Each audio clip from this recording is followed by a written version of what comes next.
സുധാകരൻ പാർട്ടിക്ക് പുറത്തേക്ക്. പാർട്ടി അംഗത്വം പുതുക്കിയില്ല. പ്രകോപന കാരണം സുധാകരൻ പരിഗണന അർഹിക്കുന്നില്ലെന്ന പാർട്ടി സെക്രട്ടറിയുടെ പരിഹാസം. FB കുറിപ്പിൽ MV ഗോവിന്ദന് രൂക്ഷ വിമർശനം. പാർട്ടി അംഗത്വം പുതുക്കിയില്ലെന്ന വാർത്ത ന്യൂസ് 18 പുറത്തുവിട്ടതിന് പിന്നാലെ FB കുറിപ്പ്.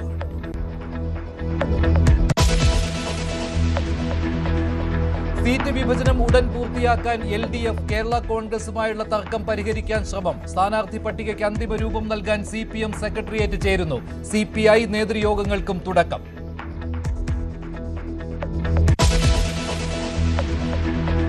പശ്ചിമേഷ്യയിൽ സമാധാനം അകലെ. US-നും ഇസ്രായേലിനുമെതിരെ ആക്രമണം കടുപ്പിച്ച് ഇറാൻ.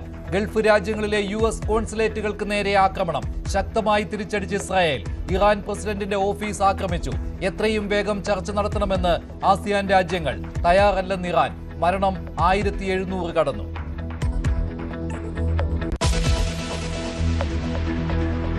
ഓഹരി വിപണിയിൽ കനത്ത ഇടിവ്. സെൻസസ് 1600 പോയിന്റ് ഇടിഞ്ഞു. നിഫ്റ്റി 490 പോയിന്റും താഴ്ന്നു. രൂപയുടെ മൂല്യത്തിനും വൻ ഇടിവ്.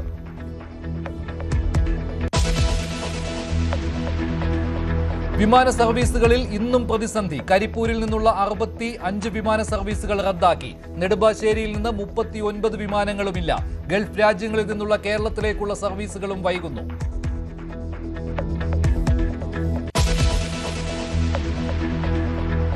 ശബരിമല സ്വർണ്ണക്കൊള്ളക്കേസിൽ A. പത്മകുമാർ പുറത്തേക്ക്. ജാമ്യം അനുവദിച്ച് കൊല്ലം വിജിലൻസ് കോടതി.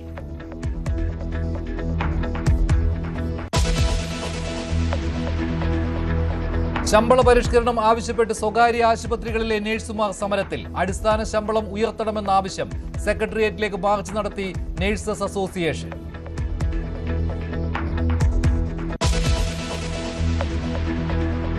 T20 ലോകകപ്പിലെ ആദ്യ സെമി പോരാട്ടം ഇന്ന്. ദക്ഷിണാഫ്രിക്ക ന്യൂസിലാൻഡിനെ നേരിടും. ഇന്ത്യ ഇംഗ്ലണ്ട് സെമി ഫൈനൽ നാളെ.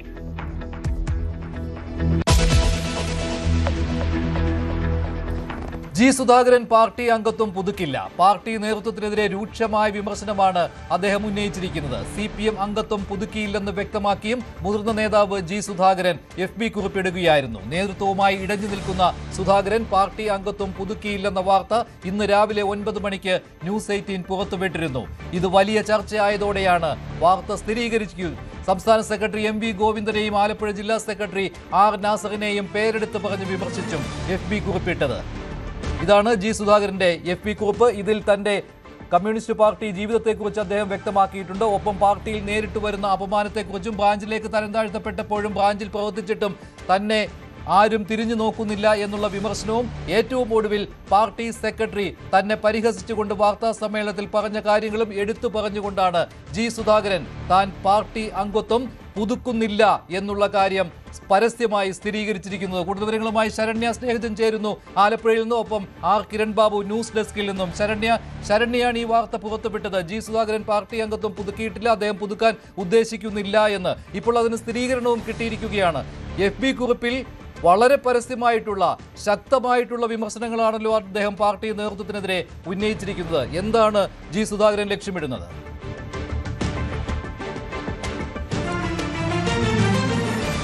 മഞ്ജുഷ, 1963 ശേഷം സുധാകരൻ തുടർച്ചയായി ദീർഘകാലയളവിൽ ഏകദേശം 63 വർഷക്കാലം അദ്ദേഹം CPM-ന്റെ അംഗമാണ്, പാർട്ടി അംഗമാണ്. ഒരു CPM പ്രവർത്തകനെ സംബന്ധിച്ചിടത്തോളം ഏറ്റവും പ്രധാനപ്പെട്ടതാണ് അവരുടെ അംഗത്വം എന്നുള്ളത്. ആ അംഗത്വം സുധാകരനെ പോലെ പ്രത്യേകിച്ച് CPM-ന്റെ പാർട്ടി കേഡർ സ്വഭാവത്തിൽ നിന്ന് ഒരിക്കലും മാറി നിൽക്കാത്ത നേതാവാണ് സുധാകരൻ. അത്തരത്തിലുള്ള ഒരു പ്രവർത്തകനാണ് സുധാകരൻ. അങ്ങനെയുള്ള ഒരാൾ അദ്ദേഹത്തിന് ഏറ്റവും പ്രധാനപ്പെട്ട അല്ലെങ്കിൽ അദ്ദേഹത്തിന് ഒരു അന്തിമ ഘട്ടത്തിലേക്ക് കടക്കുമ്പോൾ ഒരു പാർട്ടി അംഗം എന്നുള്ള രീതിയിൽ ആ ഒരു പാർട്ടി പതാക പുതച്ച് പോവുക, അത് ഒരുപക്ഷെ 63 വർഷക്കാലം പാർട്ടിക്കകത്ത് നിൽക്കുന്ന ഒരാൾ എന്ന് പറയുമ്പോൾ സ്വാഭാവികമായും അദ്ദേഹത്തിന് അത്രയധികം പ്രതിസന്ധികൾ ഉണ്ടായിട്ടാവണം സുധാകരൻ ഇങ്ങനെ, അതായത് പാർട്ടി മെമ്പർഷിപ്പ് താൻ പുതുക്കുന്നില്ല, പാർട്ടി അംഗത്വത്തിൽ നിന്ന് 2026 പാർട്ടി അംഗത്വത്തിൽ നിന്ന് താൻ മാറി നിൽക്കുന്നു എന്നുള്ള ഒരു തീരുമാനത്തിലേക്ക് എത്തിയത് എന്നുള്ളത് എന്നുള്ളതാണ്. അതിൽ ഏറ്റവും പ്രധാനപ്പെട്ട നമ്മൾ നേരത്തെ 9 മണിക്ക് പറഞ്ഞതുപോലെ തന്നെ ജി സുധാകരൻ അദ്ദേഹം ഉള്ളത് ഇപ്പോൾ ആലപ്പുഴ ജില്ലാ കമ്മിറ്റിക്ക് നേരിട്ട് ഇടപെടാൻ കഴിയുന്ന ബ്രാഞ്ചായ റിപ്പോർട്ടിംഗ് ചുമതലയുള്ള ബ്രാഞ്ചായ അഭിഭാഷകരടങ്ങുന്ന 18 അംഗങ്ങളുള്ള ബ്രാഞ്ചിലാണ് ജി സുധാകരനുള്ളത്. അവരുടെ കഴിഞ്ഞ ദിവസം സ്കൂട്ടണി നടത്തേണ്ടത് 1-ാം തീയതിയായിരുന്നു. ലെവി അടക്കം അടക്കേണ്ടതുണ്ടായിരുന്നു. ഈ സ്കൂട്ടണിക്ക് വേണ്ടി നൽകിയ അംഗത്വ ഫോം ജി സുധാകരൻ പൂരിപ്പിച്ച് നൽകിയില്ല എന്നുള്ളതാണ്. തുടർന്ന് സുധാകരൻ അത് നൽകാത്തതിനെ തുടർന്ന് ബ്രാഞ്ച് സെക്രട്ടറി അദ്ദേഹത്തിന്റെ വീട്ടിലെത്തുകയും ഈ ഫോം പൂരിപ്പിച്ച് നൽകുന്ന മെമ്പർഷിപ്പ് പുതുക്കുന്ന കാര്യം അനാരോഗ്യം മൂലമാണ് എന്നുള്ള ധാരണയിൽ അത് ഓർമ്മപ്പെടുത്തുകയും ചെയ്തപ്പോൾ തൽക്കാലം താനത് പുതുക്കുന്നില്ല എന്നുള്ളൊരു മറുപടി ആണ് ജി സുധാകരന്റെ ഭാഗത്തു നിന്ന് ഉണ്ടായത്. പാർട്ടി അംഗമായിരിക്കാൻ മെമ്പർഷിപ്പ് ആവശ്യമില്ല എന്നുള്ള മറുപടി കൂടി ജി സുധാകരന്റെ ഭാഗത്തു നിന്ന് ഉണ്ടായി എന്നുള്ളതാണ് നമുക്ക് അറിയാൻ കഴിഞ്ഞത്. അതിനുശേഷം പിന്നീട് ഈ സ്കൂട്ടണി സുധാകരന്റെ വീട്ടിൽ വെച്ച് നടത്തി 18 അംഗങ്ങളും ബ്രാഞ്ച് അംഗങ്ങളും അവിടെ എത്തി ഈ സ്കൂട്ടണി പൂർത്തീകരിക്കാമെന്ന് അറിയിച്ചപ്പോൾ പോലും അത് നിഷേധിക്കുകയാണ് ചെയ്തിട്ടുള്ളത്. അക്കാര്യം തീർച്ചയായും ബ്രാഞ്ചിന് നേരിട്ട് ജില്ലാ കമ്മിറ്റിക്ക് റിപ്പോർട്ട് ചെയ്യേണ്ട ബ്രാഞ്ചാണ്. ജില്ലാ കമ്മിറ്റി നേരിട്ട് ഉള്ള ബ്രാഞ്ചാണ്, ഇടപെടുന്ന ബ്രാഞ്ചാണ്. അപ്പൊ സ്വാഭാവികമായും ഇക്കാര്യത്തിൽ മന്ത്രി സജി ചെറിയാന്റെ പ്രതികരണമുണ്ട്, അതിലേക്ക് വരാം. സജി ചെറിയാൻ, ജില്ലാ സെക്രട്ടറി രൂക്ഷ വിമർശനം ഒന്നും പറയാനില്ല. സംസ്ഥാന സെക്രട്ടറി കളിയാക്കി ചിരിച്ചെന്നാണ്. ഇതെല്ലാം കൂടിയാലോചിച്ചാലേ പറയാൻ പറ്റും. വരട്ടെ, നമുക്ക് ആലപ്പുഴ പ്രധാനപ്പെട്ട നേതാവ് ഒറ്റയ്ക്കല്ലല്ലോ ഇത്തരം കാര്യങ്ങൾ അഭിപ്രായം പറയാൻ. ഞാനത് കണ്ടില്ല, നിങ്ങൾ പറഞ്ഞു കേട്ട അഭിപ്രായം പറയാൻ പറ്റും. അത് ശരിയാണോ? അങ്ങനെ ഒരു അല്ലെ, ഞാൻ കേട്ടില്ലല്ലോ, ഞാൻ കണ്ടില്ല. അല്ല, അദ്ദേഹം കൃത്യമായി ഞാനിപ്പോ കമ്മിറ്റി കഴിഞ്ഞ് ഇറങ്ങിയല്ലേ ഉള്ളൂ. വിവരം തിരക്കട്ടെ. എന്താ മെമ്പർഷിപ്പ് പുതുക്കുന്ന പാർട്ടി വിടുന്നതർത്ഥം? അല്ല, എനിക്കറിയില്ലല്ലോ, ഞാൻ കേട്ടില്ലല്ലോ. അദ്ദേഹമല്ല, സാങ്കേതികമായി അതല്ലേ അർത്ഥം? സാങ്കേതിക അത് ആ പാർട്ടിക്കകത്ത് പിന്നെ അങ്ങനെ പുതുക്കുന്നില്ല എന്നുള്ള അഭിപ്രായം അദ്ദേഹം പറഞ്ഞു. എനിക്കറിയില്ല. അല്ല, അദ്ദേഹം ഫേസ്ബുക്ക് പോസ്റ്റിൽ പറയുന്നുണ്ട് പാർട്ടി. നിങ്ങളല്ലേ എനിക്ക് അയച്ചതാ. എനിക്ക് നിങ്ങളൊന്ന് അയച്ചതാ, ഞാൻ കണ്ടില്ല, എനിക്കൊന്ന് അയച്ചതാ. അങ്ങനെ ഒരു അവഗണന ഏതെങ്കിലും ഘട്ടത്തിൽ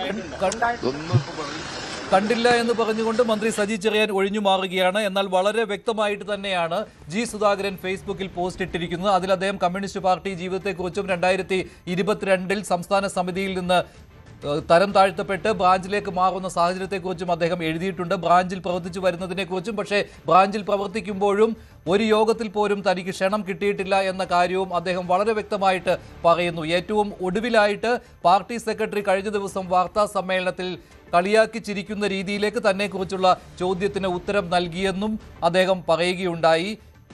താൻ ഒരു വിധത്തിലുള്ള പരിഗണനയും അർഹിക്കുന്ന ആളല്ല എന്ന അർത്ഥം വരുത്തുന്ന രീതിയിൽ സംസാരിക്കുകയും അതോടൊപ്പം അദ്ദേഹം ചിരിക്കുകയും അത് കേട്ട് മാധ്യമപ്രവർത്തകരും ചിരിച്ചു എന്നുള്ള കാര്യവും അദ്ദേഹം പറയുന്നു. ഇതേക്കുറിച്ചൊന്നും ആരും ഒന്നും ചോദിക്കുന്നില്ല എന്ന കാര്യവും ജി സുധാകരൻ വൈകാരികമായി തന്നെ ഈ ഫേസ്ബുക്ക് പോസ്റ്റിൽ പറയുകയാണ്. സാങ്കേതികമായി ഇപ്പോൾ ജി സുധാകരൻ CPM അംഗമല്ല. CPMന്റെ അംഗത്വം പുതുക്കാൻ അദ്ദേഹം തയ്യാറായിട്ടില്ല. അദ്ദേഹം ഈ ഫേസ്ബുക്ക് പോസ്റ്റിൽ പാർട്ടി സെക്രട്ടറി MV ഗോവിന്ദന്റെ ആ വാർത്താ സമ്മേളനത്തിലെ ആ ഭാഗവും ചേർത്തിട്ടുണ്ട്. അതുകൂടി ഒന്ന് കേൾക്കാം. ഒരു പരിഗണനയില്ല.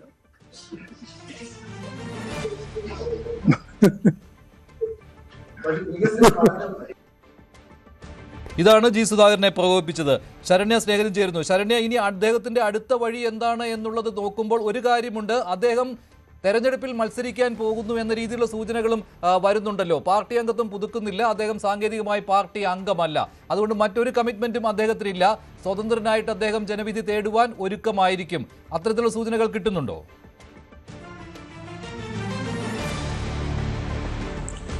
ഇതിൽ മഞ്ജുഷ, കഴിഞ്ഞ ദിവസങ്ങളിൽ ഉണ്ടായ ചില സംഭവങ്ങൾ വളരെ പ്രധാനപ്പെട്ടതാണ്. കാരണം കഴിഞ്ഞ ദിവസം ആലപ്പുഴയിൽ ചേർന്ന സ്ഥാനാർത്ഥി നിർണ്ണയവുമായി ബന്ധപ്പെട്ടുള്ള MV ഗോവിന്ദൻ നേതൃത്വത്തിലുള്ള സെക്രട്ടേറിയറ്റ്, ഈ സെക്രട്ടേറിയറ്റിൽ ജി സുധാകരന്റെ പേര് പാർട്ടി സെക്രട്ടേറിയറ്റ് അംഗങ്ങൾ നിർദ്ദേശിച്ചിരുന്നു. ജി സുധാകരനെ മത്സരിപ്പിക്കണം, വിജയിക്കും, അദ്ദേഹത്തിന് ജയസാധ്യതയുള്ള ഒരാൾ ഉണ്ടല്ലോ എന്നുള്ള രീതിയിൽ തന്നെ സൂചിപ്പിച്ചപ്പോൾ ജി സുധാകരൻ അത് ക്ലോസ്ഡ് ചാപ്റ്ററാണ് എന്നാണ് അന്ന് MV ഗോവിന്ദൻ ആ കമ്മിറ്റിയിൽ പറഞ്ഞത്. അതായത് ജി സുധാകരൻ അടഞ്ഞ അധ്യായമാണ്, ക്ലോസ്ഡ് ചാപ്റ്റർ എന്നാണ് MV ഗോവിന്ദൻ പറയാൻ പോലും അനുവദിച്ചില്ല എന്നുള്ളതാണ് അറിയാൻ കഴിഞ്ഞിട്ടുള്ളത്. അതിനുശേഷമാണ് സംസ്ഥാന സെക്രട്ടറിയേറ്റിന് ശേഷം MV ഗോവിന്ദൻ ഇത്തരത്തിൽ ഒരു പത്രസമ്മേളനത്തിൽ മാധ്യമപ്രവർത്തകരോട് ജി സുധാകരനെ പരിഗണിക്കുന്നുണ്ടോ എന്നുള്ള ചോദ്യത്തിൽ ഒരു പരിഗണനയുമില്ല എന്ന് പരിഹാസ രൂപേണ മറുപടി പറഞ്ഞത്. അതും ജി സുധാകരനെ വലിയ തോതിൽ ട്രിഗർ ചെയ്തിട്ടുണ്ട് എന്നുള്ളത് നമുക്കറിയാം. കഴിഞ്ഞ 5 വർഷക്കാലമായി അമ്പലപ്പുഴയിൽ, പ്രത്യേകിച്ച് അമ്പലപ്പുഴ കേന്ദ്രീകരിച്ച് നടന്നിട്ടുള്ള ജി സുധാകരന് നേരെയുള്ള സൈബർ ആക്രമണങ്ങൾ, പരസ്യമായ അധിക്ഷേപങ്ങൾ, ഒപ്പം തന്നെ അദ്ദേഹവുമായി ബന്ധപ്പെട്ട അദ്ദേഹം ശിലാസ്ഥാപനം നടത്തിയ പരിപാടികൾ ഉദ്ഘാടന സമയത്ത് ശിലാസ്ഥാപനം നടത്തി ശില എടുത്തു മാറ്റുക, അത്തരം പല പ്രകോപനകരമായ രീതിയിലുള്ള കാര്യങ്ങൾ ആലപ്പുഴ കേന്ദ്രീകരിച്ച് നടന്നിട്ടുണ്ട്. പ്രധാന നിർമ്മാണ പ്രവർത്തനങ്ങളെല്ലാം ആരംഭിച്ചത് ഒന്നാം പിണറായി സർക്കാരിന്റെ കാലത്താണ്. ആ കാലഘട്ടത്തിലുള്ള സാധാരണ ചരിത്രം മറക്കുന്ന രീതിയാണെന്ന് കഴിഞ്ഞ ദിവസം സുധാകരൻ തന്നെ ഫേസ്ബുക്ക് പോസ്റ്റിൽ എഴുതുന്ന ഒരു അവസ്ഥ തുറന്നു പറയുന്ന. അപ്പോൾ സുധാകരൻ ഇത്തരം കാര്യങ്ങളൊക്കെ മാധ്യമങ്ങളിലൂടെ പലതവണ തുറന്നു പറയുകയും, എന്നാൽ കൃത്യമായി ഇത് അദ്ദേഹം സൂചിപ്പിച്ച ഈ FB പോസ്റ്റിൽ സൂചിപ്പിച്ചൊരു കാര്യമുണ്ട്. പാർട്ടി ലോക്കൽ കമ്മിറ്റി അംഗം തന്റെ അച്ഛനെ അടക്കം അധിക്ഷേപിക്കുന്ന രീതിയിൽ പോസ്റ്റ് ഇട്ടു, അതിൽ പോലീസ് കേസെടുത്തു. പക്ഷേ പാർട്ടി ജില്ലാ സെക്രട്ടറിക്ക് അത് സംബന്ധിച്ച് പരാതി നൽകിയിട്ട് അത് അറിയിച്ചിട്ട് ഒരു നടപടിയും ഉണ്ടായില്ല. 5 വർഷക്കാലം അതിൽ അദ്ദേഹം സൂചിപ്പിക്കുന്ന ചില കാര്യങ്ങളുണ്ട്. അടിയന്തരാവസ്ഥയുടെ 50ാം വാർഷികവുമായി ബന്ധപ്പെട്ട് ആലപ്പുഴയിൽ നടത്തിയ പരിപാടി, അത് അമ്പലപ്പുഴ ഏരിയ കമ്മിറ്റി ആയിരുന്നു അതിന്റെ സംഘാടകരായി ഉണ്ടായിരുന്നത്. EMS കമ്മ്യൂണിറ്റി ഹാൾ വെച്ച്, പുന്നപ്രയിലെ EMS കമ്മ്യൂണിറ്റി ഹാൾ വെച്ചാണ് പരിപാടി നടത്തിയത്. സുധാകരന്റെ വീട്ടിൽ നിന്ന് നടന്നു വരാവുന്ന ദൂരം മാത്രമാണുള്ളത്. അടിയന്തരാവസ്ഥ കാലത്ത് അന്ന് സംഘടനാ പ്രവർത്തനം നടത്തിയിരുന്ന ചുരുക്കം ആളുകൾ, പ്രത്യേകിച്ച് ആലപ്പുഴ ജില്ലയിൽ ജീവിക്കുന്ന ജയിൽവാസം അനുഭവിച്ച ഒരാളാണ് G സുധാകരൻ. അദ്ദേഹത്തിന്റെ വീട് തൊട്ടടുത്താണ്. എന്നിട്ടും ആ പരിപാടിയിൽ G സുധാകരൻ ക്ഷണിച്ചില്ല എന്നുള്ളത്, ആ രീതിയിലാണ് ആലപ്പുഴയിൽ ഈ പാർട്ടി സംവിധാനത്തിൽ നിന്നുകൊണ്ട് G സുധാകരനെ ട്രിഗർ ചെയ്യുന്നത്. അദ്ദേഹം ഉന്നയിച്ച വാദം നമ്മൾ തന്നെ റിപ്പോർട്ട് ചെയ്തിട്ടുള്ളതാണ്. പൊളിറ്റിക്കൽ ക്രിമിനലിസമാണ് ആലപ്പുഴയിൽ നടക്കുന്നതെന്ന് പലതവണ G സുധാകരൻ തുറന്നു പറഞ്ഞു. പക്ഷേ ഇതിനെല്ലാം നേതൃത്വം കണ്ണടക്കുന്ന രീതിയായിരുന്നു ഉണ്ടായിരുന്നത്. മറ്റു രീതിയിൽ ഒരു മുതിർന്ന CPM നേതാവ്, അദ്ദേഹം ദീർഘകാലം 1963 പാർട്ടി അംഗത്വത്തിലേക്ക് വന്ന ഒരാൾ, പിന്നീട് കൊല്ലം SN കോളേജിൽ പഠിക്കുന്ന കാലത്ത് 67 തന്നെ കൊല്ലത്ത് ജില്ലാ കമ്മിറ്റി അംഗമാകുന്നു. 70-കളിൽ അദ്ദേഹം ആലപ്പുഴയിലേക്ക് വരുന്നു. 70-ൽ അദ്ദേഹം SFIയുടെ സംസ്ഥാന അധ്യക്ഷനാകുന്നു. അപ്പോൾ ആ രീതിയിൽ നിന്ന ഒരു സംഘടനാ പ്രവർത്തനത്തിന് അത്രയധികം പാരമ്പര്യമുള്ള ഒരു നേതാവ്, ദീർഘകാലം പാർലമെന്റേറിയൻ ആയിരുന്നു, അഴിമതിയുടെ കറപുരളാത്ത ഒരാളാണ്. അപ്പോൾ അദ്ദേഹത്തെ ഇങ്ങനെയാണോ ട്രീറ്റ് ചെയ്യേണ്ടതെന്നുള്ള ചോദ്യം പല തവണ ആലപ്പുഴയിൽ ഉയർന്നു വന്നിട്ടുണ്ട്. കാരണം വലിയ രീതിയിലുള്ള അപമാനം G സുധാകരന് ആലപ്പുഴയിൽ രഹസ്യ കേന്ദ്രങ്ങളിൽ നിന്നും അത് കരുതിക്കൂട്ടി തന്നെ കൊടുത്തിട്ടുണ്ട് എന്നുള്ളതാണ്.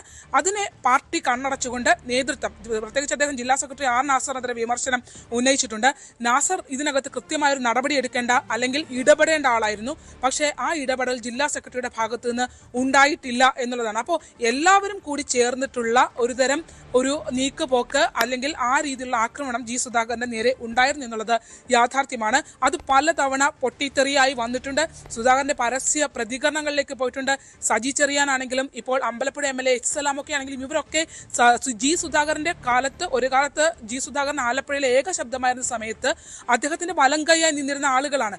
അപ്പോൾ അവർ തന്നെ മറ്റൊരു സംഘമായി നിന്ന് ആക്രമിക്കുന്ന ഒരു രീതി വരികയും അതിന് ജില്ലാ നേതൃത്വം R നാസർ ഉൾപ്പെടെയുള്ളവർ ക്രിയാത്മകമായി ഇടപെടൽ നടത്താതെ അതിനെ അവർ കണ്ടില്ലെന്ന് നടിച്ചു പോവുകയും ഒക്കെ ചെയ്തതിന്റെ പരിണിത ഫലമാണ് ഇപ്പോൾ ഉണ്ടായിട്ടുള്ളത്. 2 ടേം വ്യവസ്ഥയുടെ ഭാഗമായാണ് G സുധാകരനും തോമസ് ഐസക്കും ഉൾപ്പെടെയുള്ള പ്രമുഖർ ആലപ്പുഴയിൽ നിന്ന് മാറ്റപ്പെട്ടത്, സ്ഥാനാർത്ഥി നിർണയത്തിൽ നിന്ന് മാറ്റപ്പെട്ടത്.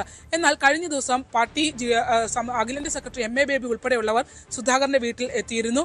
ഒപ്പം തന്നെ അദ്ദേഹത്തോട് അപ്പോൾ G സുധാകരൻ തനിക്ക് മത്സരിക്കാൻ താല്പര്യമുണ്ട് എന്നുള്ള വിവരം അറിയിച്ചു. പക്ഷേ അതിനെ സംബന്ധിച്ച് എന്ത് മറുപടിയാണ് ലഭ്യമായെന്ന് നമുക്കറിയില്ല.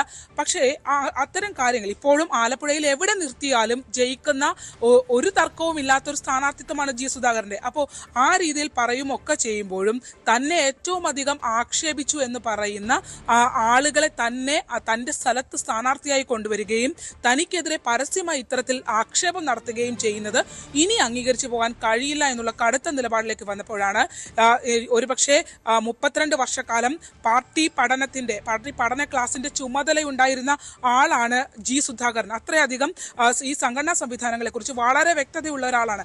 അങ്ങനെയുള്ള ഒരു നേതാവ് തന്റെ പാർട്ടി അംഗത്വം, അതായത് പാർട്ടി മെമ്പറായി നിന്നാൽ മാത്രമാണ് അവസാന സമയത്തെ കടക്കുമ്പോൾ പാർട്ടി പതാക പുതച്ച് കടന്നു പോകാൻ കഴിയും. അങ്ങനെ ഒരു സാധ്യത പോലും വേണ്ടെന്ന് വെച്ചുകൊണ്ട് അംഗത്വത്തിൽ നിന്ന് പുറത്തു പോകുന്നുണ്ടെങ്കിൽ അതിൽ ശക്തമായ പ്രതിഷേധമുണ്ട്. അത് തീർച്ചയായും അതിനകത്ത് വരാൻ പോകുന്നത് അമ്പലപ്പുഴയിൽ ഈ തെരഞ്ഞെടുപ്പിൽ ഇടതുപക്ഷത്തിന് തലവേദനയാകുന്ന ഒരു സ്ഥാനാർത്ഥിത്വം തന്നെയായിരിക്കും എന്നുള്ളത് നമുക്ക് പറയാം. സ്വതന്ത്ര, അതായത് അംഗത്വത്തിന് പുറത്തു പോകുക എന്ന് പറഞ്ഞാൽ പാർട്ടി വിടുക എന്നത് തന്നെയാണ് അതിന്റെ കാര്യം. തന്നെ ആരും പുറത്താക്കേണ്ട, താൻ വേണ്ടെന്ന് വെച്ച് പോകുന്നു എന്നുള്ളത് തന്നെ സന്ദേശമാണ് സുധാകരൻ വ്യക്തമാക്കിയിരിക്കുന്നത്. മനസ്സിലാക്കാവുന്ന കാര്യമാണ്. ശരണ്യാണ് ഈ വാർത്ത പുറത്തുവിട്ടത്.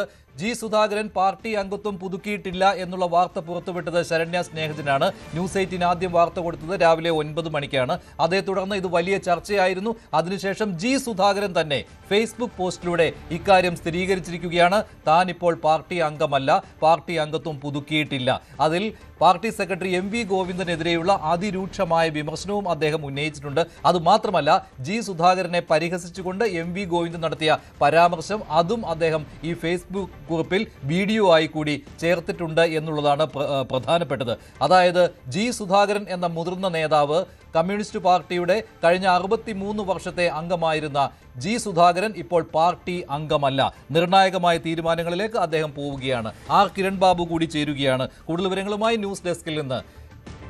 കിരൺ, എന്തായാലും കമ്മ്യൂണിസ്റ്റ് പാർട്ടിയുമായുള്ള ബന്ധം ജി സുധാകരൻ അവസാനിപ്പിക്കുന്നു എന്ന് തന്നെ പറയാമല്ലോ. ഇനി സുധാകരനെ അനുനയിപ്പിക്കുവാനുള്ള നീക്കങ്ങൾക്ക് അത്രമാത്രം ഒരു ഫലപ്രാപ്തി ഉണ്ടാകുമെന്ന് കരുതാനും വയ്യല്ലോ. ഇതിനു മുൻപ് തന്നെ അനുനയ നീക്കങ്ങൾ നടന്നിരുന്നു. പക്ഷേ പാർട്ടിയും ജി സുധാകരൻ ഒപ്പം വേണ്ട എന്ന നിലപാടിലേക്ക് പോയിട്ടുണ്ട് എന്ന് കഴിഞ്ഞ ദിവസത്തെ പാർട്ടി സെക്രട്ടറിയുടെ ആ പരാമർശം കേൾക്കുമ്പോൾ വളരെ വ്യക്തമാണല്ലോ. അതുകൊണ്ട് ജി സുധാകരൻ ഇനി CPM-ൽ ഉണ്ടാവുകയില്ല. അദ്ദേഹം മറ്റെന്തെങ്കിലും കടുത്ത തീരുമാനത്തിലേക്ക് പോയേക്കാം, ചിലപ്പോൾ മത്സരിച്ചേക്കാം. അതിലേക്കല്ലേ കാര്യങ്ങൾ നീങ്ങുന്നത്? മഞ്ജുഷ, CPM ഇപ്പോൾ നേരിടുന്നത് അസാധാരണമായ ഒരു പ്രതിസന്ധിയാണ്. പ്രത്യേകിച്ച് ആലപ്പുഴ ജില്ലയെ സംബന്ധിച്ച് വലിയ പ്രതിസന്ധി തന്നെയാണ്. കേരളത്തിൽ ആകമാനം വ്യാപിക്കാൻ സാധ്യതയുള്ള ഒന്നുകൂടിയാണ്. കാരണം ഈ അടുത്ത കാലത്തൊന്നും കേരളത്തിൽ ഏതെങ്കിലും VS അച്യുതാനന്ദൻ കരുത്തനായി നിന്ന് പാർട്ടിയോട് പോരാടി നിന്ന ഘട്ടത്തിൽ അല്ലാതെ അതിനുശേഷം പാർട്ടിയുടെ ഏതെങ്കിലും ഒരു നേതാവ് ഒരു ഘട്ടത്തിലും CPM-ന്റെ സംസ്ഥാന നേതൃത്വത്തെ ഈ പരസ്യമായി വെല്ലുവിളിക്കുകയോ അല്ലെങ്കിൽ പരസ്യമായ പ്രതികരണം നടത്തുകയോ അല്ലെങ്കിൽ ചെറു ശബ്ദങ്ങൾ അകത്ത് പോലും അങ്ങനെ ഒരു വിമർശന ശബ്ദങ്ങൾ പോലും ഇല്ലാത്ത ഒരു അവസ്ഥ പാർട്ടിക്കുള്ളിൽ ഉണ്ടായിരുന്നു. അവിടെ നിന്നാണ് ഇങ്ങനെ ഒരു വിമർശനം, കടുത്ത വിമർശനം, ഒരു പരസ്യമായി തന്നെ കേരളത്തിലെ തന്നെ ഏറ്റവും തലമുതിർന്ന CPM നേതാക്കളിൽ ഒരാളാണ് ജി സുധാകരൻ. SFI ഒക്കെ രൂപീകരിക്കുന്ന ഘട്ടത്തിൽ SFIയുടെ ആദ്യത്തെ സംസ്ഥാന പ്രസിഡന്റ് ആയിരുന്നത് ജി സുധാകരനാണ്. അങ്ങനെ ഒരു നേതാവിനെ, അതിനപ്പുറത്തേക്ക് സുധാകരൻ നേതാവിനുണ്ടായിരുന്ന വിശ്വാസ്യത, അത് ഏറ്റവും പ്രധാനമാണ്. അഴിമതി രഹിത പ്രതിച്ഛായ, അതോടൊപ്പം തന്നെ മികച്ച ഭരണാധികാരി എന്ന ലേബൽ, അങ്ങനെയൊക്കെ പലതരത്തിലും മറ്റു നേതാക്കളിൽ നിന്ന് വ്യത്യസ്തനായി CPM അണികൾക്ക് അപ്പുറത്തേക്ക് അണികൾക്കിടയിലും സാധാരണ ബഹുജനങ്ങൾക്കിടയിലടക്കം സ്വാധീനമുള്ള ഒരു നേതാവാണ് സുധാകരൻ. അങ്ങനെ ഒരു നേതാവ് കഴിഞ്ഞ കുറച്ചു കാലമായി പാർട്ടിയുമായി അകന്നു നിൽക്കുന്നു. പല ഘട്ടത്തിലും അദ്ദേഹത്തെ അനുനയ നീക്കങ്ങൾ നടത്തുന്നു. അതിലൊക്കെ ചിലപ്പോൾ അദ്ദേഹം വഴങ്ങുന്നു, വീണ്ടും അദ്ദേഹം പിണങ്ങുന്നു. അങ്ങനെ ഒരു ഘട്ടത്തിലാണ് നിന്നുപോയത്.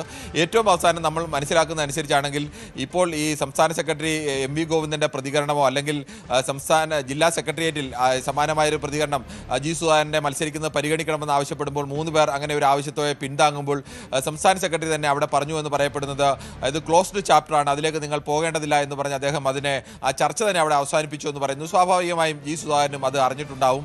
അതിനുശേഷമാണ് പരസ്യമായി മാധ്യമങ്ങൾക്ക് മുന്നിൽ പ്രതികരണം. അത് നമ്മൾ അല്പസമയം മുമ്പ് കണ്ട് മാധ്യമങ്ങൾ ചോദിക്കുമ്പോൾ വേണമെങ്കിൽ പരിഹാസത്തിന്റെ സ്വരം എന്ന് ജി സുധാകരന് വ്യാഖ്യാനിക്കാൻ കഴിയുന്ന തരത്തിലേക്കുള്ള ഒരു പ്രതികരണമാണ് അദ്ദേഹത്തിന്റെ ഭാഗത്ത് നിന്ന് ഉണ്ടായത്. എന്തായാലും ജി സുധാകരൻ ഇനി പാർട്ടി വിടുകയാണോ അല്ലെങ്കിൽ നാളെ പ്രതികരിക്കാമെന്നാണ് പറയുന്നത്. തന്നെ അനുനയിപ്പിക്കാൻ അല്ലെങ്കിൽ തൻ്റെ തീരുമാനത്തെ അമ്പലപ്പുഴയിൽ എച്ച് സലാമിനെ സ്ഥാനാർത്ഥിയാക്കരുത് എന്നുള്ള തൻ്റെ നിലപാടിന് അനുകൂലമായ നിലപാടിലേക്ക് പാർട്ടി വരുമോ, അതിനൊക്കെ ഉള്ളൊരു സാവകാശം കൂടിയാണ് തൻ്റെ പ്രതികരണത്തിന് ഒരു ദിവസം സമയം കൂടി ജി സുധാകരൻ നൽകുന്നത് എന്നതിൽ നിന്ന് കാണാൻ കഴിയും. ശരി, ആർ കിരൺ ബാബുവാണ് വിവരങ്ങൾ നൽകിയത്. എന്തായാലും പാർട്ടിയിൽ ഒരു പ്രതിസന്ധിയാണ്. ഈ പ്രതിസന്ധി എങ്ങനെ പാർട്ടി മറികടക്കും എന്നുള്ളതാണ്. അതുപോലെ തന്നെ ജി സുധാകരന്റെ അടുത്ത നീക്കം എന്തായിരിക്കും? നാളെ വാർത്താ സമ്മേളനത്തിൽ അദ്ദേഹം കാര്യങ്ങൾ വിശദീകരിക്കുമോ? തുടർന്നുള്ള കാര്യങ്ങൾ കൂടിയാണ് അറിയുവാൻ ബാക്കിയുള്ളത്. MA ബേബിയും ഇക്കാര്യം അറിഞ്ഞിട്ടില്ല എന്നാണ് പറഞ്ഞത് അദ്ദേഹത്തിന്റെ പ്രതികരണം.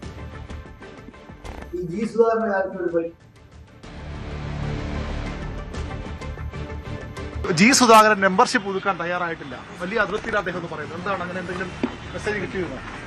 നിങ്ങൾ പറഞ്ഞപ്പോ കേട്ട കാര്യം എനിക്കറിയുള്ളൂ.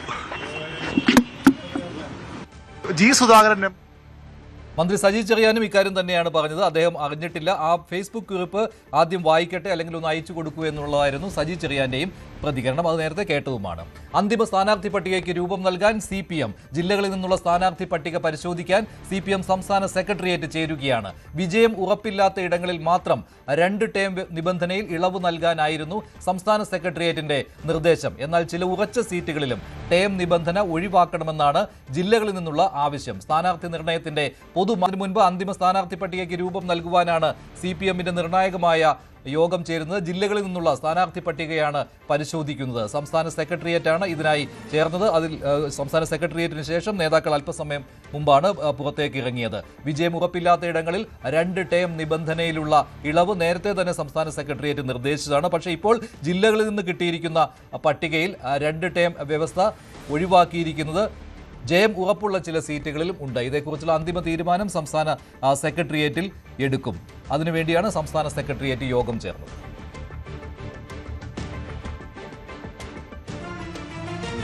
നിയമസഭാ തെരഞ്ഞെടുപ്പിൽ CPM-ന് മുത്തുപോലത്തെ സ്ഥാനാർത്ഥികൾ വരുമെന്നാണ് EP ജയരാജന്റെ പ്രതികരണം. സ്ഥാനാർത്ഥികൾക്കായി കാത്തിരിക്കൂവെന്നും ജയരാജൻ പറഞ്ഞു. അദ്ദേഹത്തിന്റെ പ്രതികരണത്തിൽ ഞാൻ കഴിഞ്ഞ പ്രാവശ്യം പറഞ്ഞതല്ലേ, നല്ല മുത്ത് പോലത്തെ സ്ഥാനാർത്ഥികളായിരിക്കും എല്ലാം.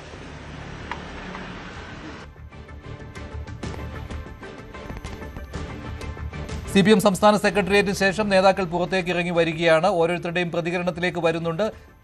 CPM സംസ്ഥാന സെക്രട്ടേറിയറ്റ് യോഗം ചേരുന്നതിനിടെയാണ് G സുധാകരന്റെ ഫേസ്ബുക്ക് പോസ്റ്റ് പുറത്തു വന്നത്. അതേക്കുറിച്ചുള്ള പ്രതികരണങ്ങളാണ് ആദ്യം നേതാക്കളോട് ചോദിച്ചത്. പക്ഷേ നേതാക്കൾ ആരും ഇതേക്കുറിച്ച് അറിയില്ല എന്ന് പറഞ്ഞ് ഒഴിയുകയാണ് ചെയ്തത്. അരുൺ ചേരുന്നു കൂടുതൽ വിവരങ്ങളുമായി. അരുൺ, സ്ഥാനാർത്ഥി പട്ടികയെക്കുറിച്ച് എന്തെങ്കിലും പുതിയ വിവരങ്ങൾ വരുന്നുണ്ടോ?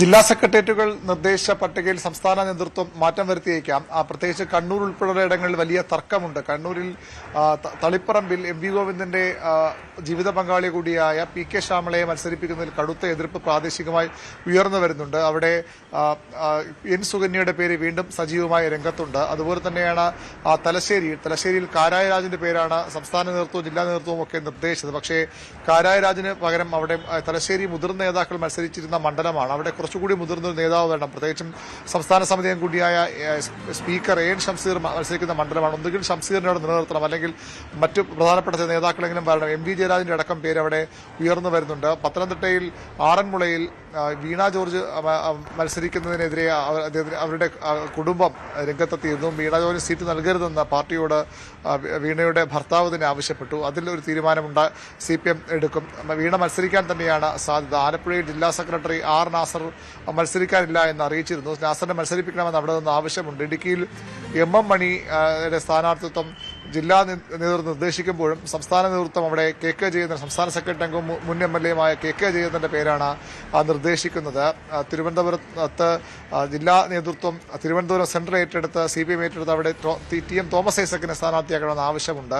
അങ്ങനെ പല മണ്ഡലങ്ങളിലും ഇപ്പോഴും തീരുമാനം ഉണ്ടാകേണ്ടതുണ്ട്. അല്പസമയം മുമ്പാണ് സംസ്ഥാന സെക്രട്ടേറിയറ്റ് യോഗം അവസാനിച്ചത്. ഇതിൽ ഇനിയും വിവരങ്ങൾ ലഭ്യമാകേണ്ടിയിരിക്കുന്നു. സംസ്ഥാന സെക്രട്ടേറിയറ്റിന് ഇന്ന് തയ്യാറാക്കുന്ന പട്ടിക നാളെ സംസ്ഥാന സമിതിയിലേക്കും സംസ്ഥാന സമിതിയാണ് സ്ഥാനാർത്ഥി പട്ടികയ്ക്ക് അംഗീകാരം നൽകേണ്ടത്. അതിനുശേഷം വീണ്ടും ജില്ലാ ഘടകങ്ങളിലേക്ക് ഈ പട്ടിക പോകും. ഞായറാഴ്ച വീണ്ടും സെക്രട്ടേറിയറ്റ് ചേർന്നാകും സ്ഥാനാർത്ഥി പട്ടിക അന്തിമ ശരി അരുൺ, എന്തായാലും ഈ ആഴ്ചയോടുകൂടി അന്തിമ രൂപമാകുമെന്ന് പ്രതീക്ഷിക്കുകയാണ്. ജില്ലാ നേതൃത്വങ്ങളിൽ നിന്ന് കിട്ടിയ പട്ടികയാണ് ഇപ്പോൾ സംസ്ഥാന സെക്രട്ടേറിയറ്റ് വിലയിരുത്തുന്നത്. പശ്ചിമേഷ്യ ഇപ്പോഴും അശാന്തം.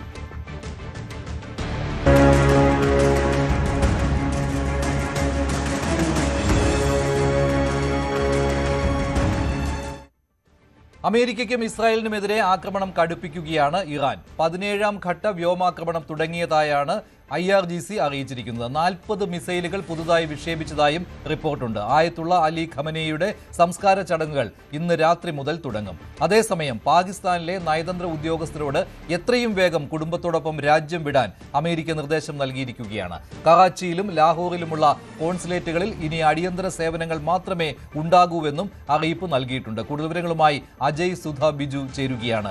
അജയ്, ഗൾഫ് രാജ്യങ്ങളിലെ മാത്രമല്ല മറ്റ് രാജ്യങ്ങളിലെയും പാകിസ്ഥാൻ ഉൾപ്പെടെയുള്ള രാജ്യങ്ങളിലെ അമേരിക്കയുടെ നയതന്ത്ര ഓഫീസുകൾക്ക് നേരെ ആക്രമണം കടുപ്പിക്കുവാനുള്ള തയ്യാറെടുപ്പിലാണല്ലോ ഇപ്പോൾ ഇറാൻ. അതുകൊണ്ടാണല്ലോ ഇത്തരമൊരു നിർദ്ദേശം നൽകേണ്ടി വന്നത് അമേരിക്കയ്ക്ക് കറാച്ചിയിലും ലാഹോറിലുമുള്ള കോൺസുലേറ്റുകളിൽ നിന്ന് വിട്ടുനിൽക്കണമെന്ന്. ഇന്ന് എന്താണ് പൊതുവെ യുദ്ധത്തിന്റെ സ്ഥിതിയുള്ളത്?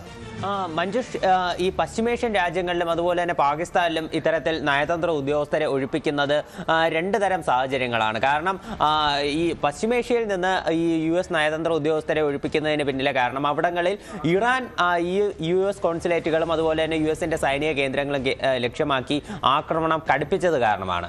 എന്നാൽ പാകിസ്ഥാനിൽ അവിടെ തന്നെ ഉള്ള ആഭ്യന്തര സംഘർഷങ്ങൾ കാരണമാണ് ഇത്തരത്തിൽ നയതന്ത്ര ഉദ്യോഗസ്ഥരെ മാറ്റാനുള്ള കാരണം. പാകിസ്ഥാനിൽ ആയത്തുള്ള അലി ഖമനയെ കൊല്ലപ്പെട്ടതിന് പിന്നാലെ പാകിസ്ഥാനിൽ നടന്നിട്ടുള്ള പ്രതിഷേധങ്ങളിൽ ഇതിനോടകം മരണസംഖ്യ 24 കഴിഞ്ഞു. അതുപോലെ തന്നെ കറാച്ചിയിൽ ഉൾപ്പെടെ നടന്നിട്ടുള്ള വെടിവയ്പിൽ 60-ലധികം പേർ പരിക്കേറ്റ് ഇപ്പോഴും ചികിത്സയിലാണ്. രാജ്യത്ത് പലയിടത്തും നിലവിലും പ്രതിഷേധങ്ങളുണ്ട്. അപ്പോൾ ഈ സാഹചര്യങ്ങൾ കണക്കിലെടുത്തുകൊണ്ടാണ് കറാച്ചിയിലും അതുപോലെ തന്നെ ലാഹോറിലുമുള്ള US കോൺസുലേറ്റുകളിലെ ഉദ്യോഗസ്ഥരോട് എത്രയും വേഗം രാജ്യം വിടാൻ നിർദ്ദേശം നൽകിയിട്ടുള്ളത്.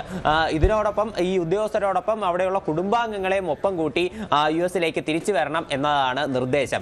ഇവിടെ ഇനി മുതൽ അടിയന്തര സേവനങ്ങൾ മാത്രമേ കാണൂ എന്നും US അറിയിച്ചിട്ടുണ്ട്. എന്നാൽ ഈ ഇസ്ലാമാബാദിലുള്ള US കോൺസുലേറ്റിന്റെ പ്രവർത്തനം അത് മാറ്റമില്ലാതെ തുടരും എന്ന് US അറിയിച്ചിട്ടുണ്ട്. ഇപ്പോൾ പശ്ചിമേഷ്യയിലുള്ള മൊത്തത്തിലെ ഒരു ചിത്രം ഇന്നത്തെ നമ്മൾ നോക്കുകയാണെങ്കിൽ ഇപ്പോൾ മരണസംഖ്യ അത് വല്ലാതെ ഉയർന്നിട്ടുള്ളത് നമുക്ക് കാണാൻ സാധിക്കും. ഇപ്പോൾ എനിക്ക് സമീപമുള്ള ഈ മാജിക് വാളിലെ ചിത്രം ഇത് അൽ ജസീറ റിപ്പോർട്ട് ചെയ്തിട്ടുള്ള കണക്കുകൾ അനുസരിച്ചുള്ള വിവരങ്ങളാണ്. ഇതിൽ ഇറാനിലെയും അതുപോലെ തന്നെ ലെബനനിലെയും മരണസംഖ്യയിൽ മാറ്റമുണ്ട്. ഇത് ഇന്ന് പുലർച്ചെ വരെയുള്ള കണക്കുകളാണ് ഇതിലുള്ളത്.